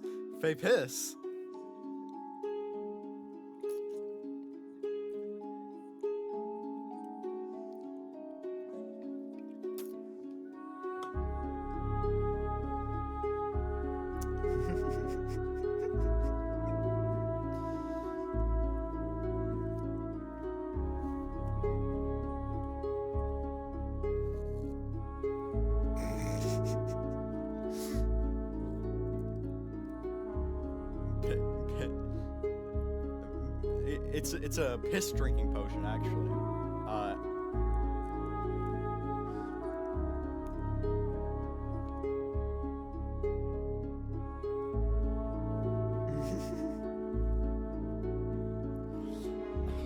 Y'all continue this conversation, laughing about it as you make your way through the streets and to the monster hunter guilds. Rex, though, with a 19, you can tell that.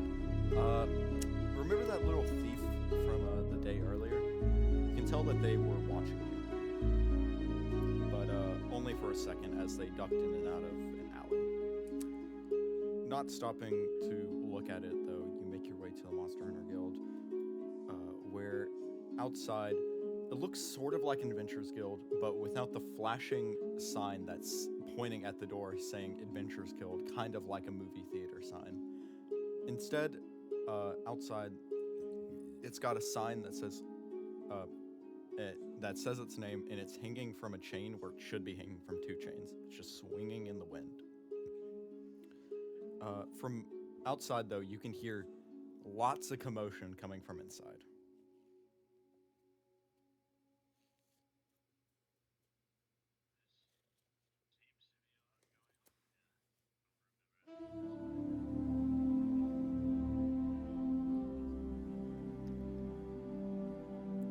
Is anyone staying outside?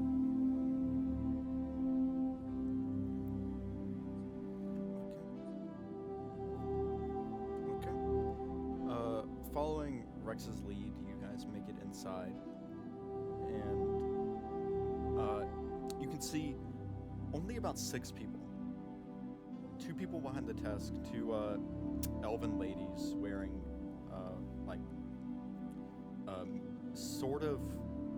sort of maid-looking outfits, but they're more practical with armor and shoulder pads. There's a single bench in this room. It is a lot smaller than it looks from the outside. Where from the outside it looks like a pretty big establishment. Inside, it's just a desk where 2 ladies are behind it working on paperwork, and then there's a bench and a fireplace and a bar. And on the bench, there is 4 guys who are currently arm wrestling. A 4-way arm wrestle. And they are screaming. Ah! Ah! I will not give in!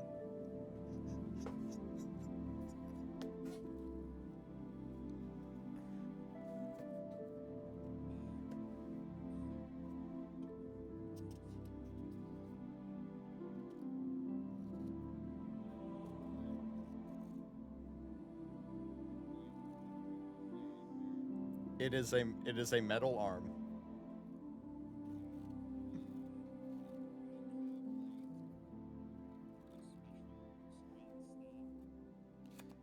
I'll leave that up to Fickle, Fennel, because of it's her magic currently enchanting it with your strength. Enchanting it so you can move it. Depends on their judgment.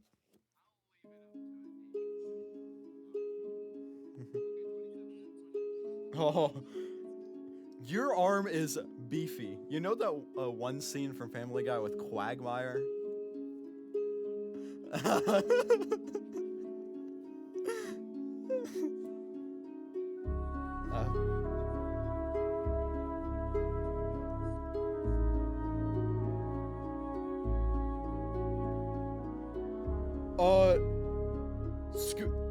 Brock, boy, scoot over. We have a new guest. It's been a long time since we've had a triangle arm wrestle fight. I think that's a triangle. My mama didn't teach me shapes. And they're still continuing the arm wrestle, and they scoot. 1-on-1? You are a coward. We do not allow cowards to join our fight. And they scoot together and remove that spot that they opened for you. And they go back to arm wrestling.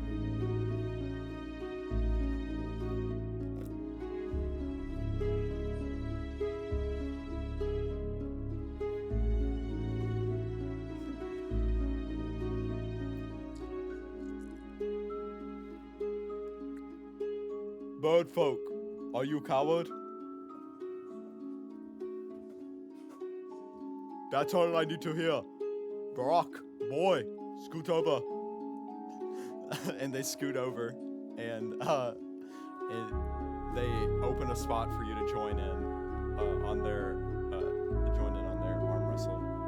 You put your arm in, like you see they are doing. I need you to make a strength check for me.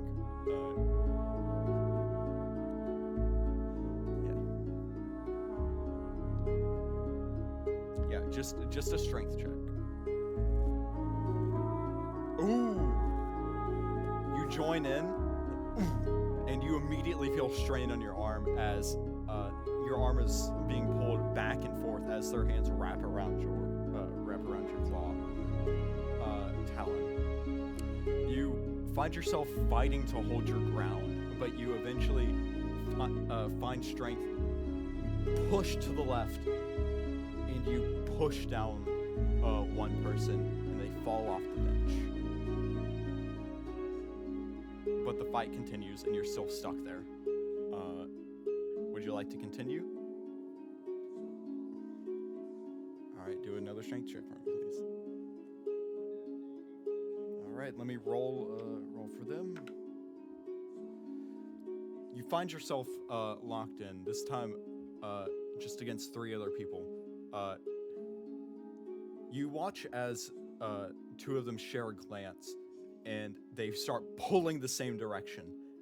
And it's enough to startle you. Your grip weakens for just a moment, and they all take advantage of it, and they push you down out of your seat and onto the floor.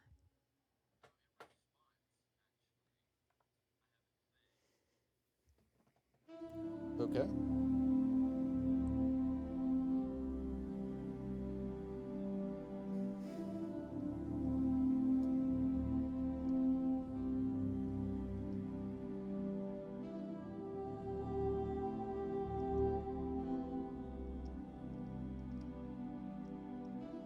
All right. Well, go ahead and do that, bro. Boy.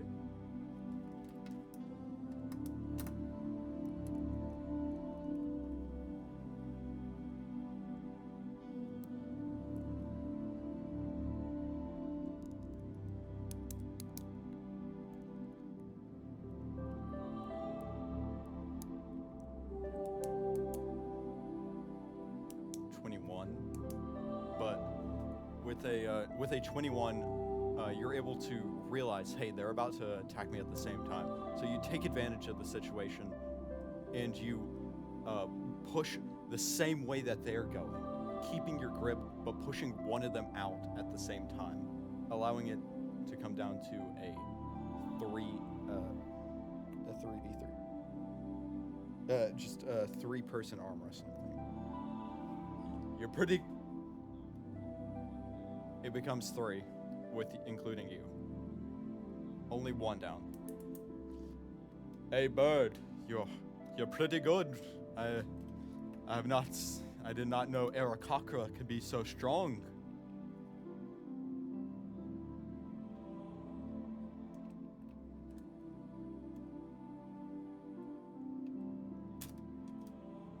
We can tell.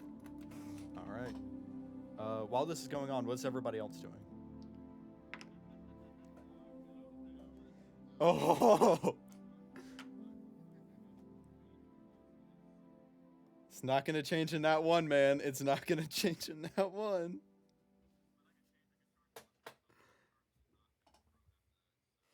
So, okay. It's a nat 1, man.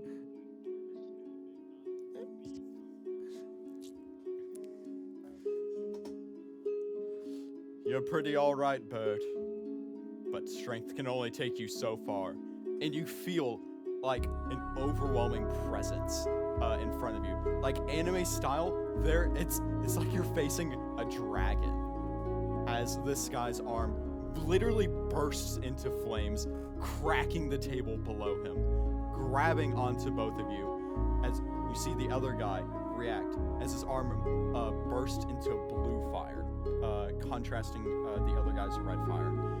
As the table cracks and splinters, you're left in the middle of this as they push you and you're sent flying. into the wall. I need you to take 3 points of bludgeoning damage.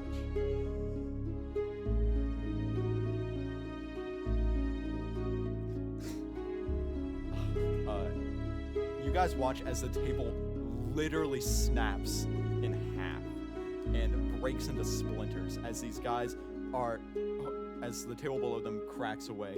Their arms stay in place as though they're levitating on, as though they're being held up on a invisible, like, stool or something. They're just sitting there, same place, and they're holding their own.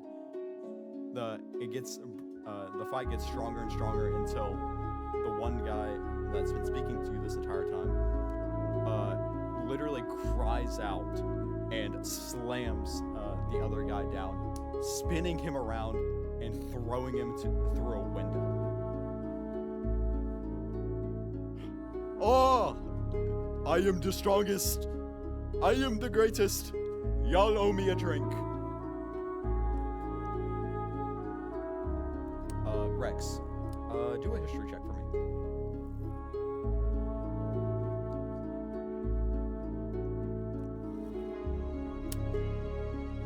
You remember this person.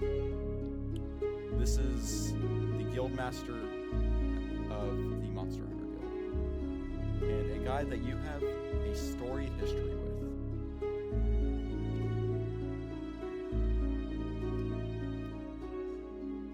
He does not recognize you at the moment.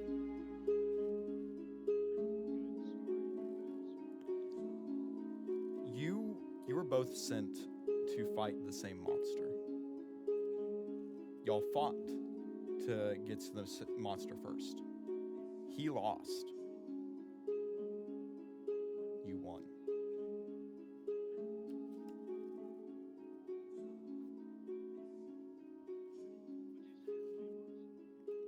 You haven't heard his name yet, but you would remember his name as, you would just remember him as Guildmaster, but you're welcome to ask him his name.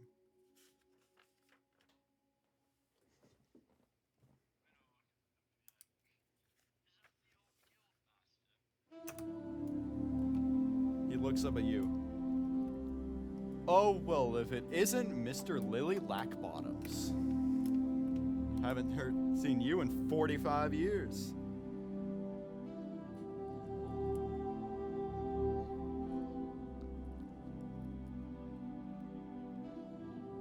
Are you still... Well, yes, I am still a store loser. I should have won that. You used a dirty, underhanded trick on me, you brat.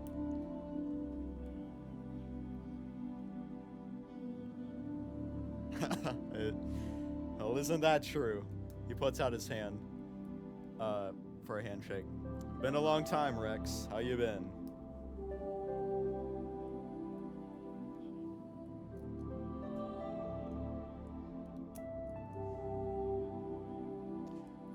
Just been enjoying my life here. We don't got quality monster hunters like you anymore.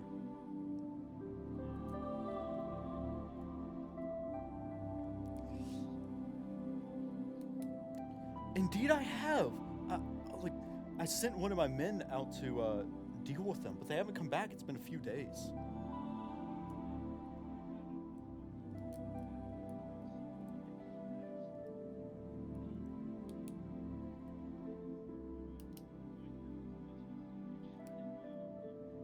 Oh, I thought that was just an artistic choice.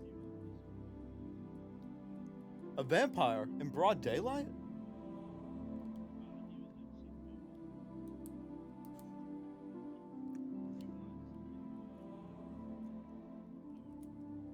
Well, that's good. The only good vampire is a dead vampire. I see you got friends. Please, sit, friends. Well, let me get another table. This one's destroyed. Rebecca, I need another table. Sure, boss. It's the 5th one this week.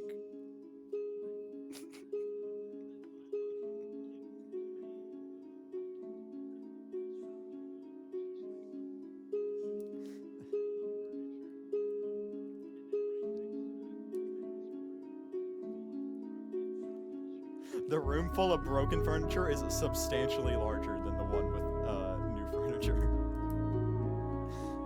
You look behind the counter and you can see Rebecca go into a room, and you can see a bunch of like pretty cheap tables, but you can see dozens of them. And she goes in there and carries out this full-sized, like, you can assume 200-pound table just on her shoulder. As she walks out, places it on the ground, slaps her hands together. You're lucky my dad's the carpenter of this town.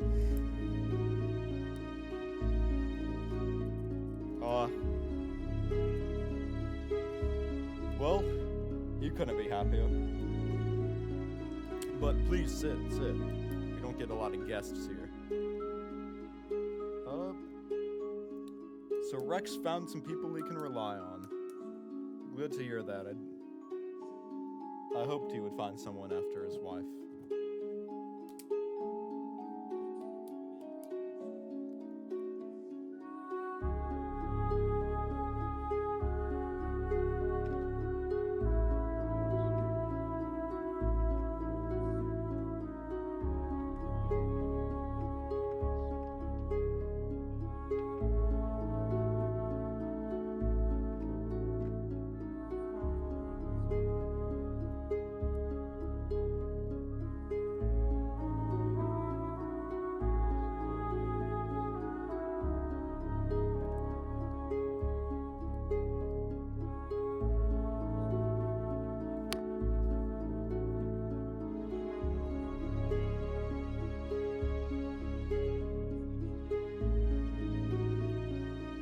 He's a fey fucker?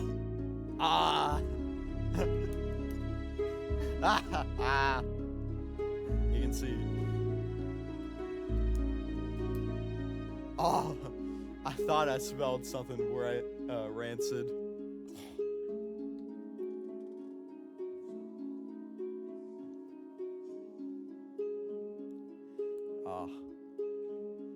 But friends, what brings you to my home?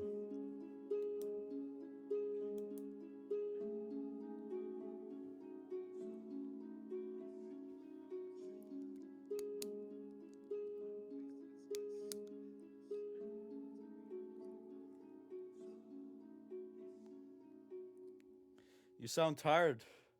Had a long day?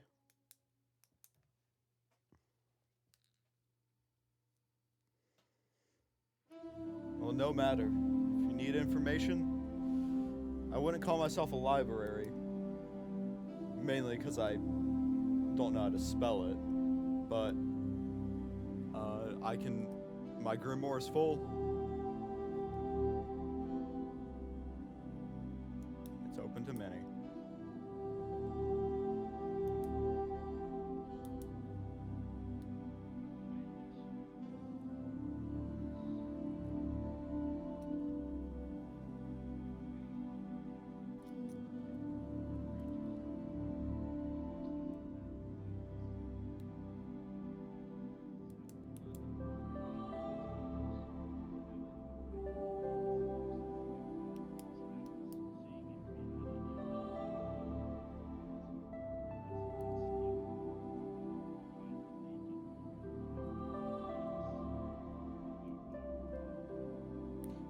We can get you some armor.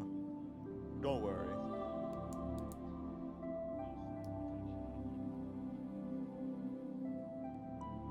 I can get you some armor. Don't worry.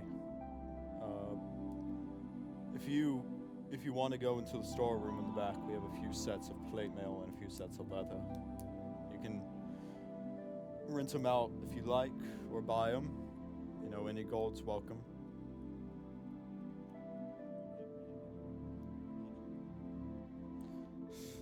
We don't deal with the magical unless we have to. I got a thing against wizards.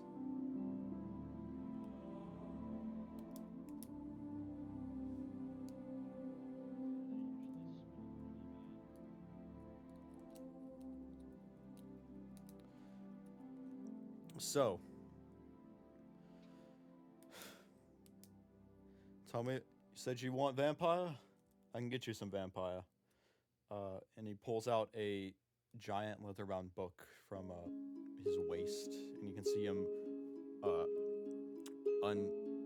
unstrap the leather band, keeping it together. Take a read if you like. I fought vampire many a time in my year, so I've got a few good notes on them. Rex should have some as well if you'd like to compare and contrast. I think that's what English majors say. I ain't major into English. I don't even know what English is. But learn up and prepare yourselves. I get the feeling you're gonna go after the big vampire, you're not? Rex doesn't come to me for help unless, anyone for that matter, unless it's serious.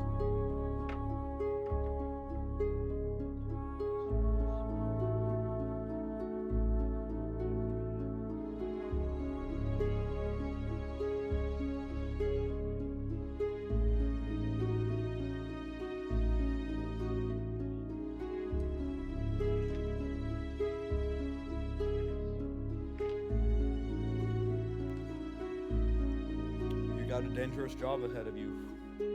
Stay safe, boy. You want to lose a friend. Well, I consider you a friend. I know you may not.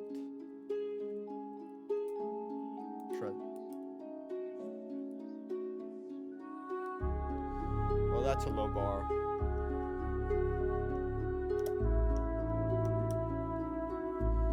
Y'all spend some...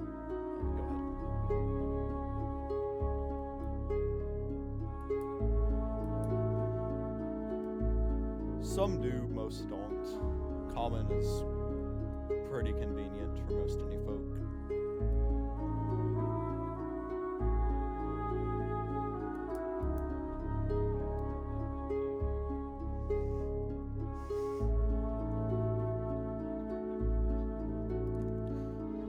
I know I've encountered a few who speak in Abyssal, but that kind is dying out. There's a new kind of vampire on the street, if you're not aware. They call themselves the Daywalkers.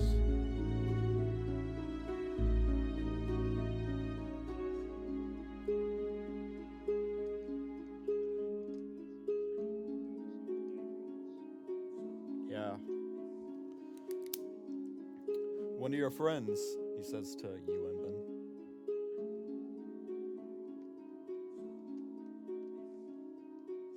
That was a joke in bad taste, I assume. Sorry, I ain't good at these normal person social cues.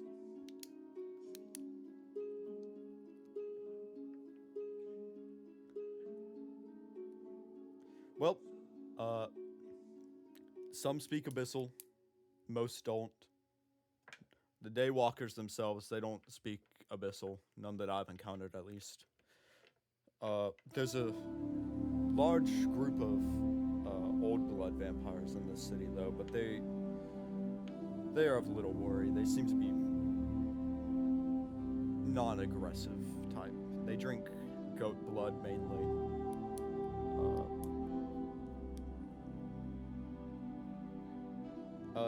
The vampires love goat blood.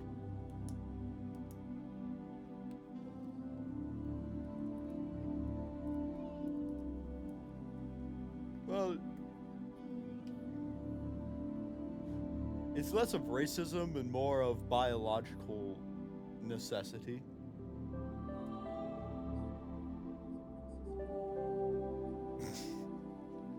Is it racist to want goat blood?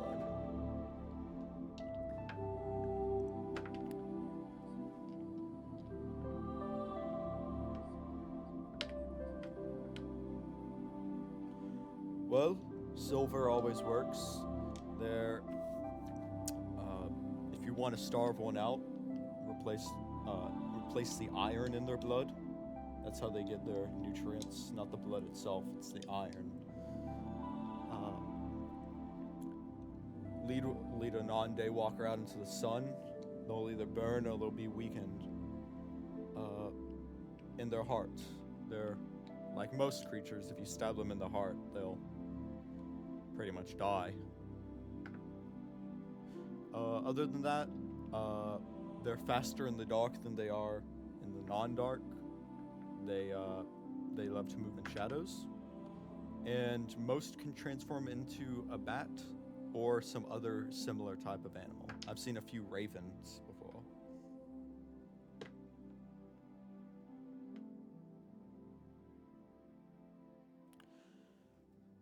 Well, is there anything else y'all would like?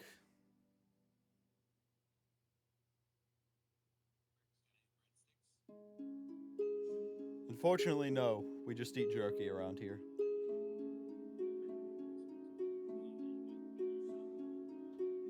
Hey, hey.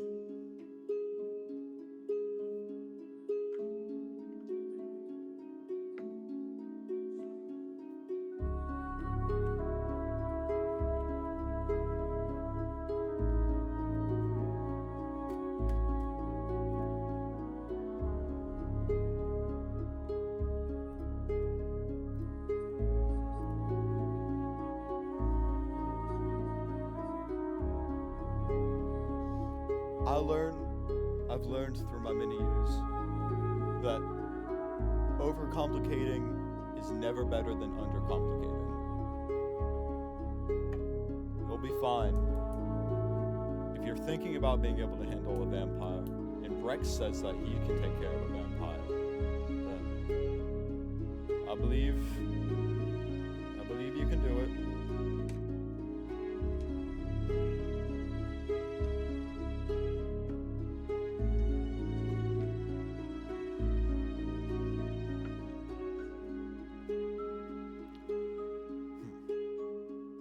Well,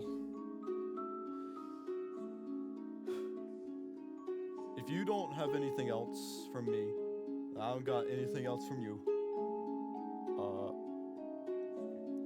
If you're looking for a quest, I can give you one, but if you want to kill a vampire, better do it quick. The longer they live, the stronger they are.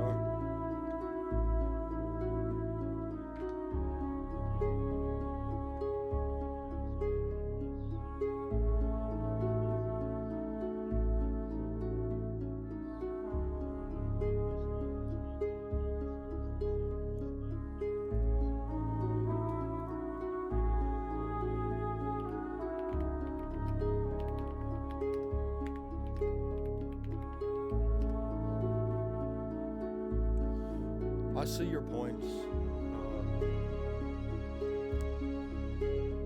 I have an idea for you. You're heading towards Euro, I assume. There's a stop on the way if you want to fight an abnormal beast. I've been hearing rumors about were-vixen around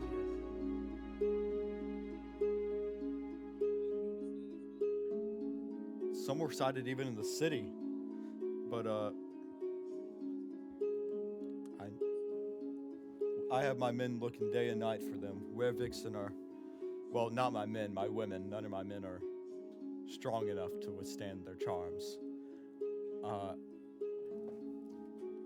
But we are looking day and night to protect our city. But outside the city, I've heard rumor of many lycanthropics. There's some werebears and werewolves, and I've even heard rumor of a were-dragon, but I think that's just a legend.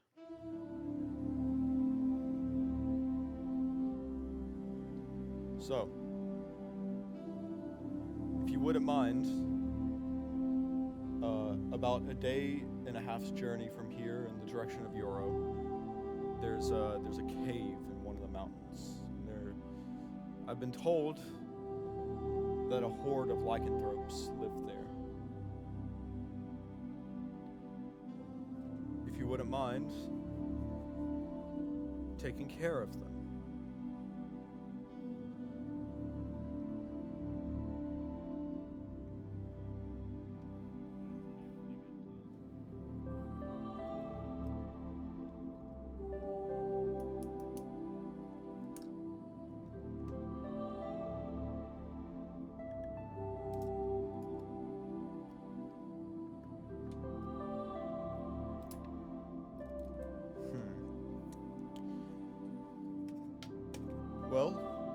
experience.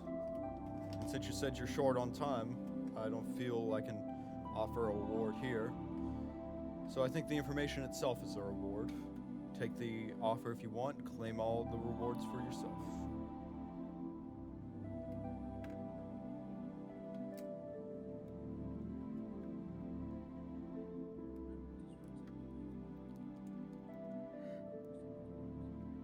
No. I get the feeling you're fighting something more intense than you're telling me. Some temporary armor before you get better should do. Sorry I can't offer any that live up to your standard, Rex.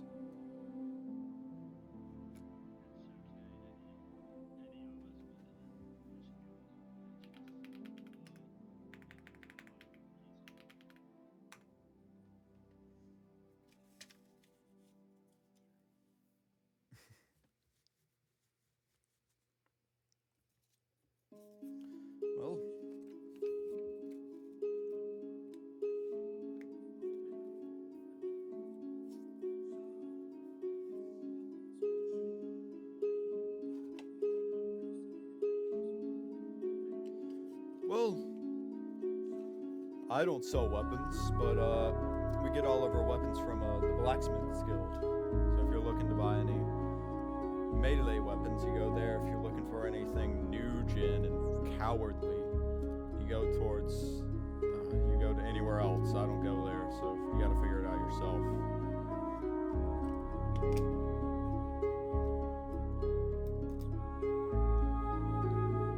It's been good talk. It's always good to have company around here. And Bird, you're pretty all right.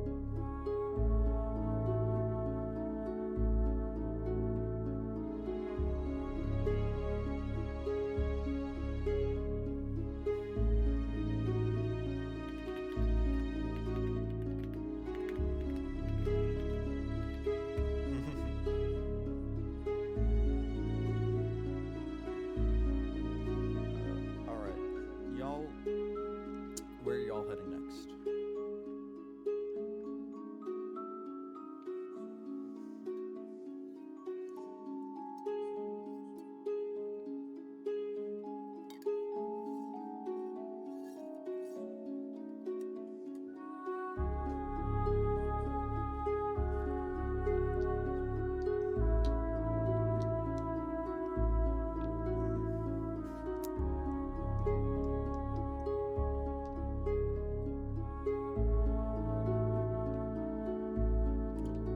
The mayor told you that she was going to the Temple of Ilmater to pray.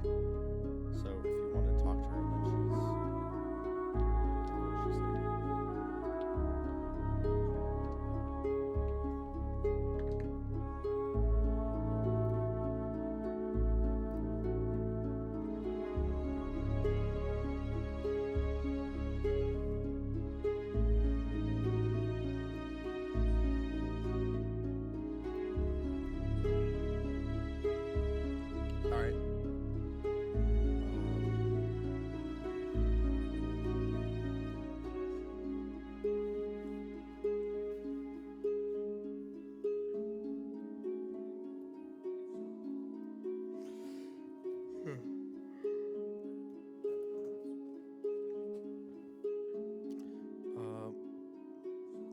making your way through the city, you make your way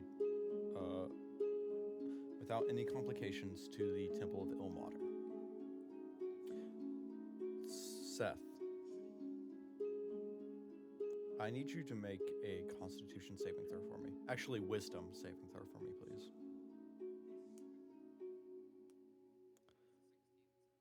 You get a slight buzzing in the back of your head, but you're not sure from where.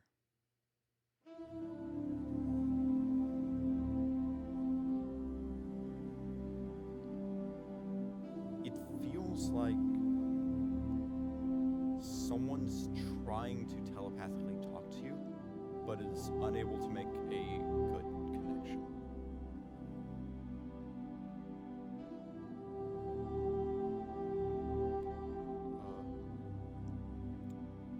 Y'all continue to the temple, and you find the doors swayed open. It's a very nice building. Looks like a genuine Catholic like church with a steeple and a stained glass window on top in front of the doors, above the doors, with a shield that you recognize as the insignia of Ilmater. Walking inside, there's a slight foyer, and your footsteps echo as you can feel safe walking in here, like you're stationed behind an army of great shields. On the front row,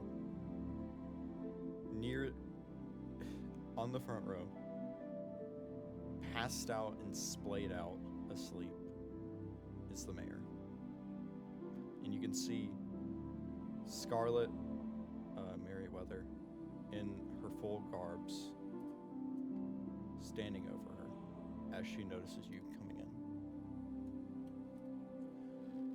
Howdy, friends. I heard what happened. Are y'all doing all right?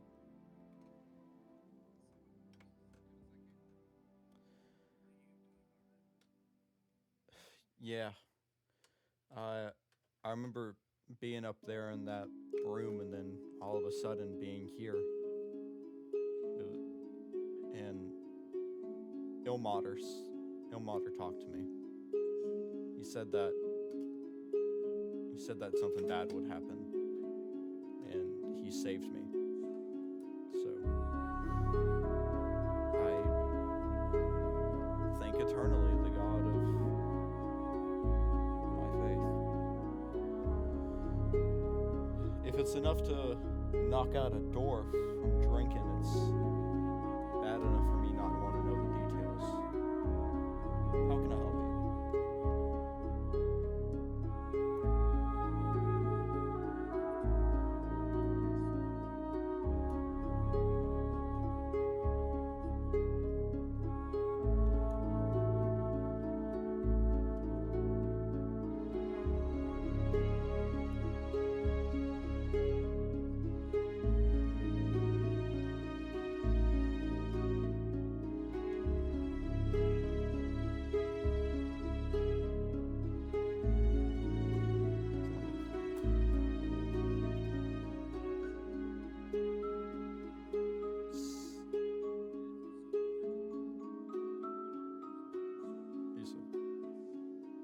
Yusuf.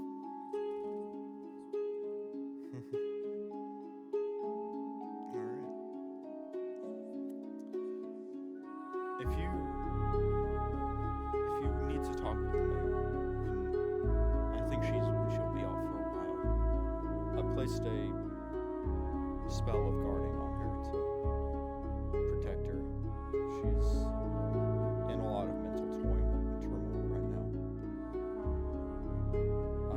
I recommend you let her rest.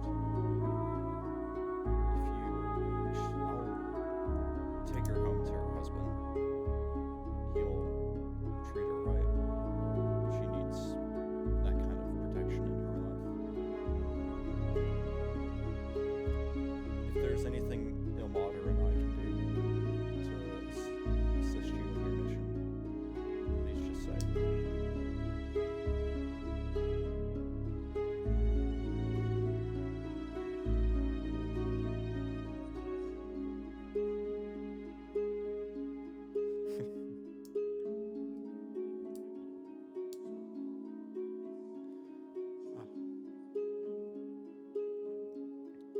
I'll pray for your safety. I'm sure Ilmater will look kindly on you. You're doing a favor to the weak, protecting those who cannot protect themselves. I'm sure his blessing is already upon you, whether you realize it or not.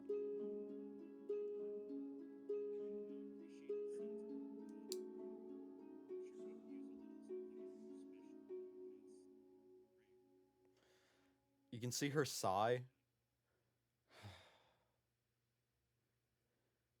In a custom with Church of Ilmater's tradition, it is 10 gold per blessing.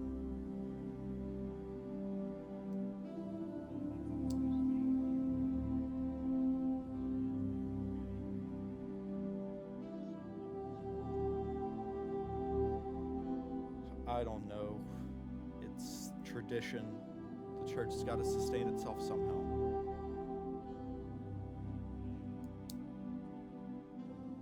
All right. She takes the gold, puts a hand on your head, does a quick ritual, and you feel yourself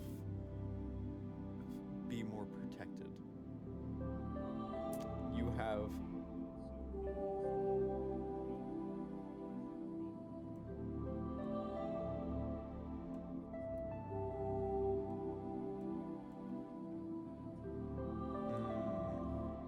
party inventory got lost.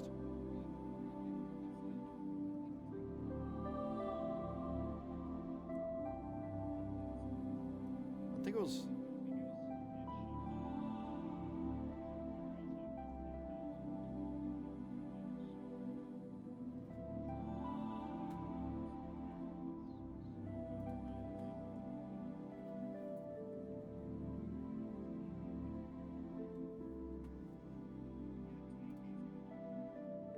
$20K?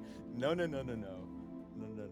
All right, hold on. I'm rolling a D4. That's how many thousand gold you get. How about that? Nah. I'll roll a... You guys get 9,500 gold.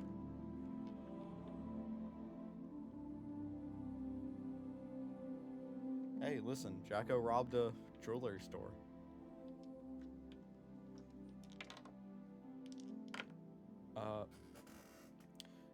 Imbin, for your your blessing from Ilmater is 5 temporary hit points.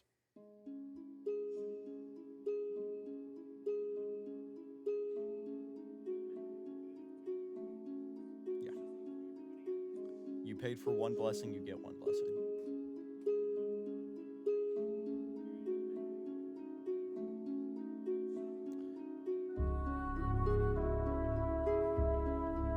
Until those 5 hit points are used.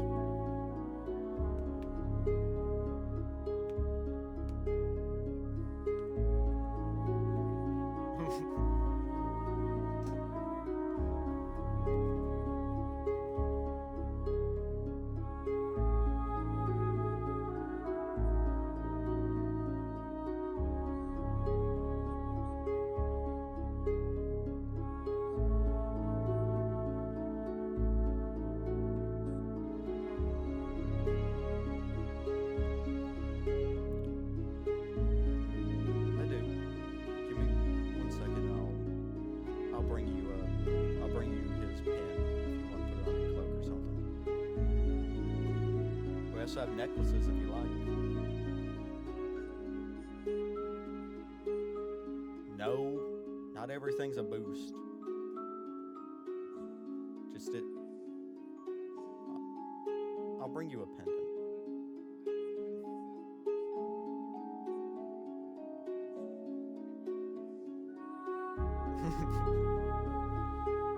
Imbin, you're just you feel all sensation in your arm just disappear.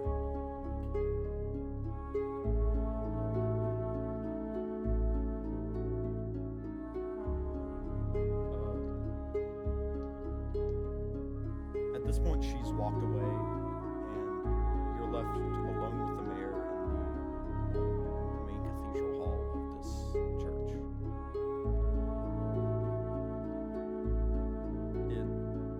It feels comforting.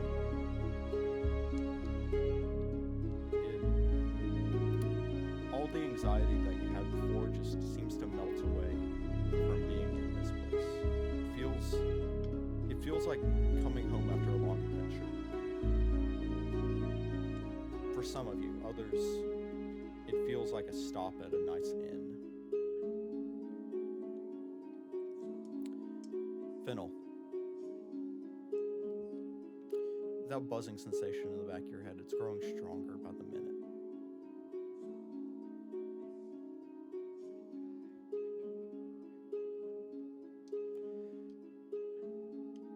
It feels less like you're unable to pick up and more like you're not supposed to be the one who's picking this up.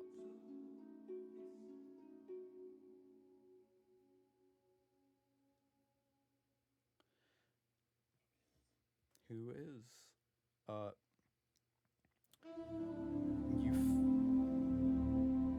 You feel the power of Saloon well up very momentarily. For less than a split second, as you try to interact with this current, it flares up just a tiny bit and then fades back away.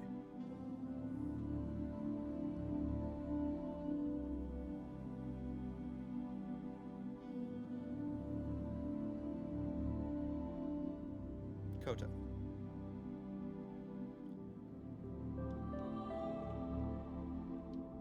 How receptive, how much would Koto know about the gods in general?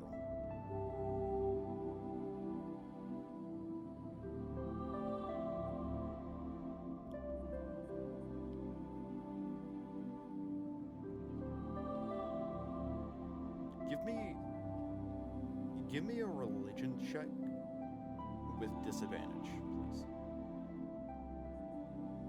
Roll twice, take the lower of 2.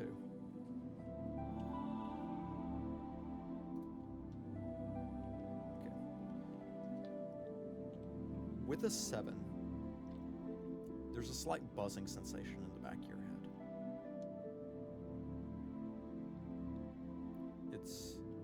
It feels like there's an itch that you can't reach.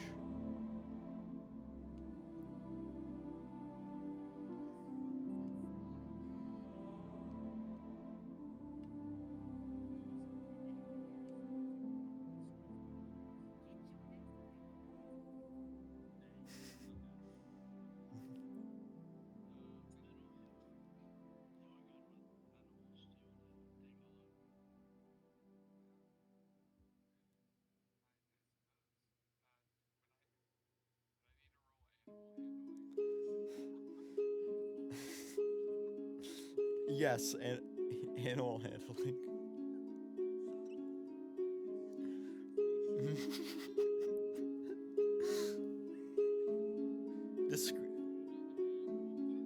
Seth, describe what you do to try to handle this situation.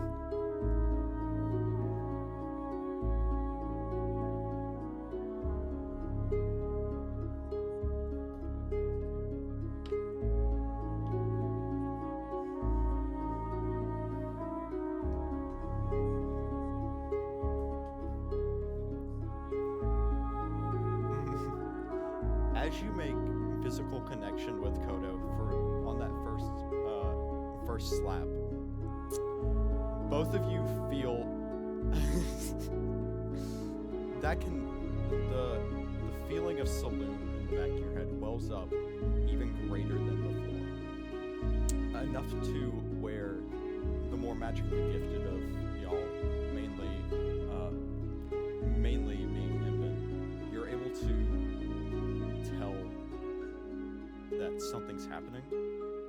Koto, you feel as though you are noticed by an entity greater than yourself. For just a split moment.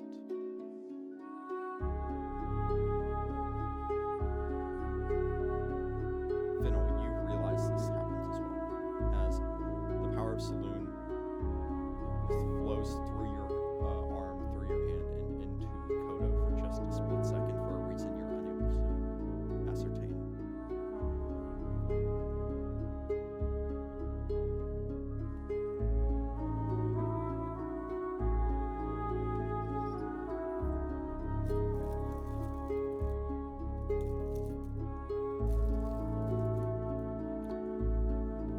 you to make an Arcana check. Actually, yes, this would be an Arcana check. Okay. I was going to take the bet, just use the better of both of y'all's. So, with a 21, y'all move aside to, like, the foyer. Just walk over into the foyer, and you place your hand on Fennel. Koto crouches down to allow Fennel to put their hand on your head, and with that, with your hand laid on them steadily, the connection, Saloon's power starts to flow through you into Koto, and both of you fall into a vision.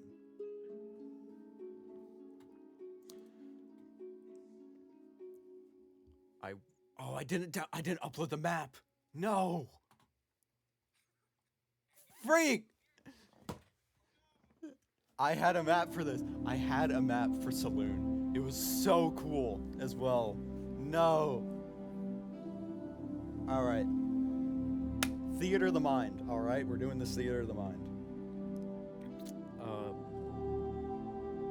Your vision goes dark, as though it is a starless and moonless night. You feel yourselves be lifted up as though you're not contained by the whims and laws of this world. Both of you seeing each other in this world, you see what looks to be the astral form of both of you. Looking up, forced to look up against your will, but you want to do this. You see the stars, start to blink into existence one after another until the moon in the sky envelops your entire view. And though you can't see them, you get the idea of a being there, Saloon, as she wordlessly communicates with both of you.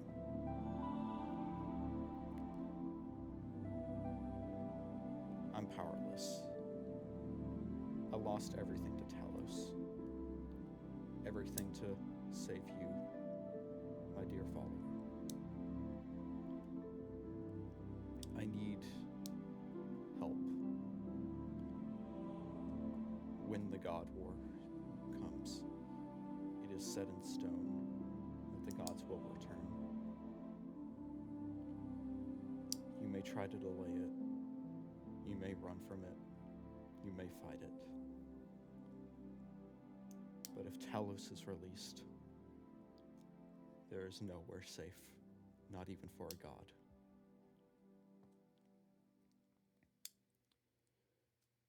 I need something. I do not know what. I need strength to be able to fight this upcoming war. My daughter died to this beast. I will get my revenge. Please, find me a host suitable of my power. The sooner the better, the stronger I will become. I believe in you, my follower. And you, Elemental, not one from this world. You are lost, but I hope my guidance can help you. I will be blunt with you. I do not believe we will win. But I want to fight. For you and for me.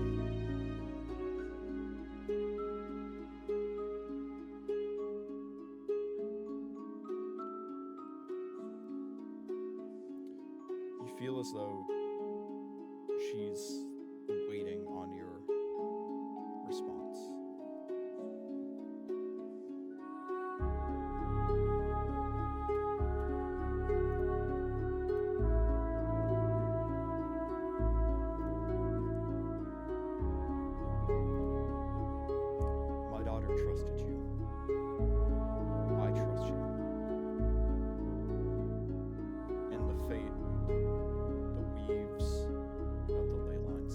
shall trust this one as well. I do not know why yet, but I'm sure fate will bring greatness for all.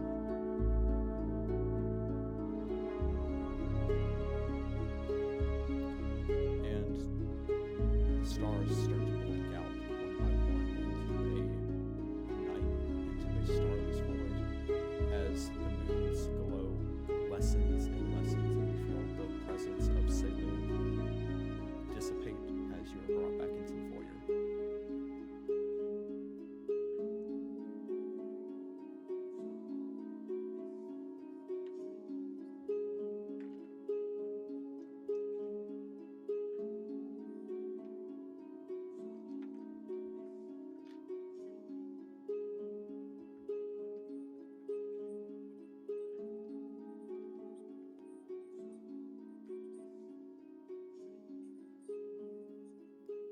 You watched as they walked away. Koto just crouched down a little bit so that Fennel could put their hand on their head.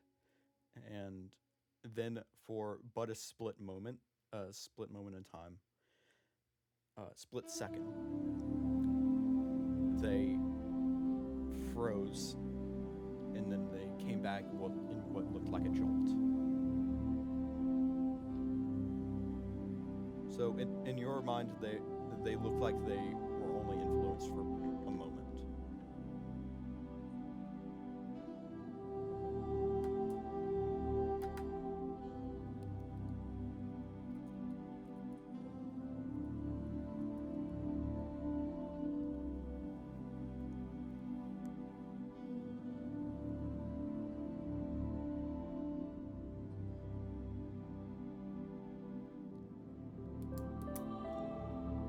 It's around this point that Merryweather comes back, and she's carrying two necklaces and what looks to be a pin that you can put on your coat.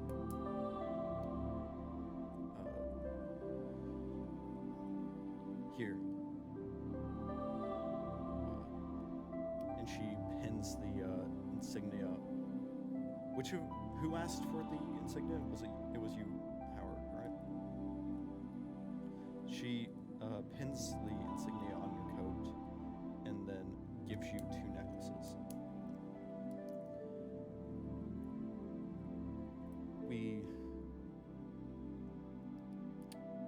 I don't know why, but I'm feeling kind of somber. Feel like something bad's gonna happen. But I'm sure it'll all work out. It always has, always will. Hey, it's what got me through my college years.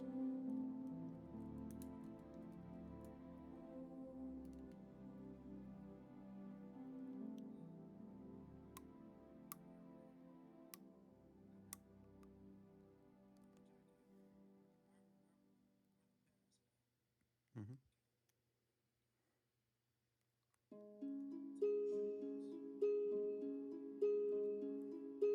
May the blessing of Ilmater find you safely.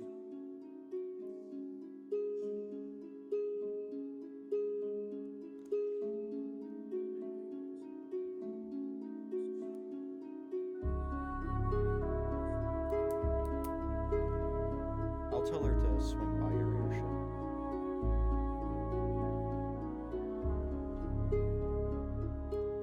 Is there anything else y'all would like to do here at the Temple of Ilmater?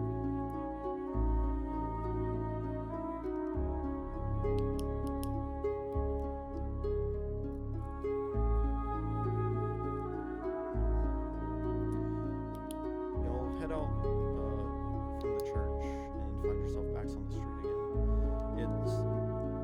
The streets around here aren't nearly as busy as they are downtown. That's saying something because there's barely anybody on the streets around this time. You see one or two horse and buggy carts go by, and then followed up behind with what looks to be a Troash-powered car. You walk down the streets, heading to your next location. Where would you like to go from here?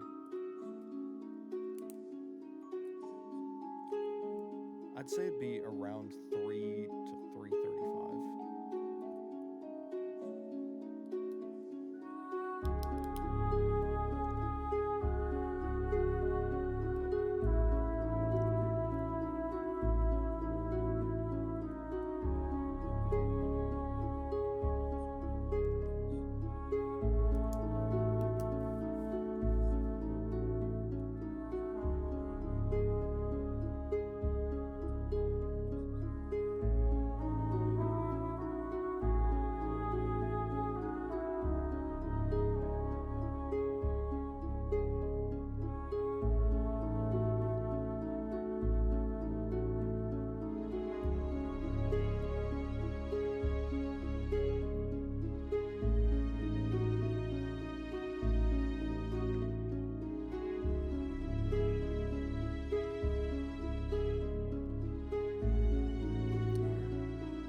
So, where are you guys heading?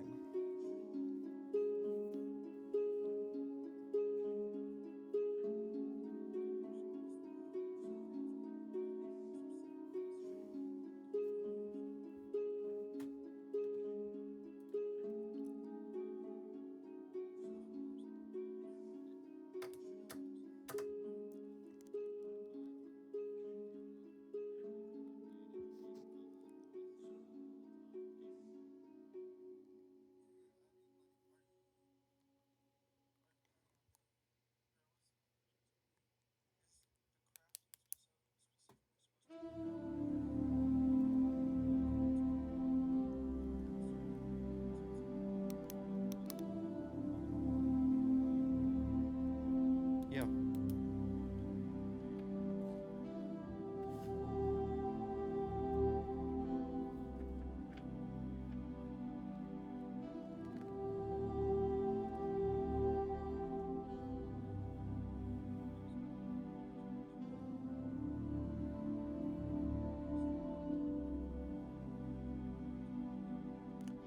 He didn't give you the book.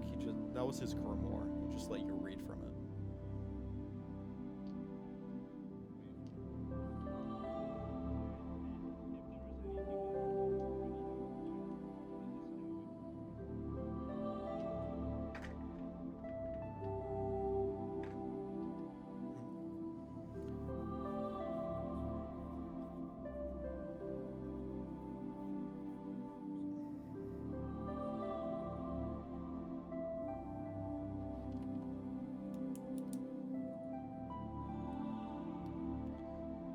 Everything that is here will be there tomorrow if you decide to stay for the night.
So are you heading back to the airship?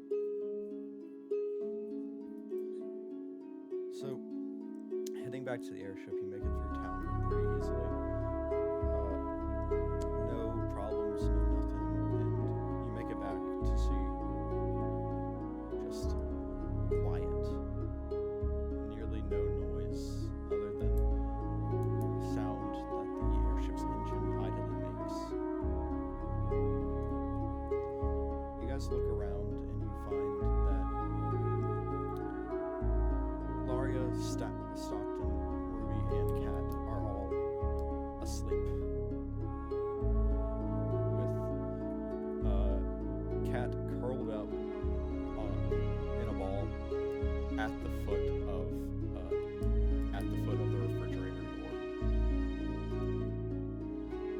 why she's sitting there, you don't know.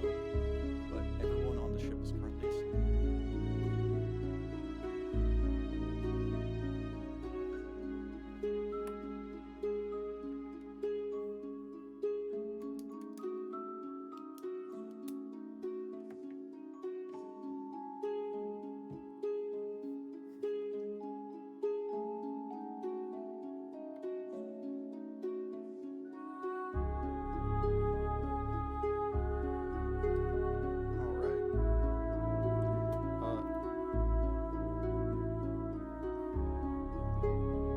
That's disgusting, Seth.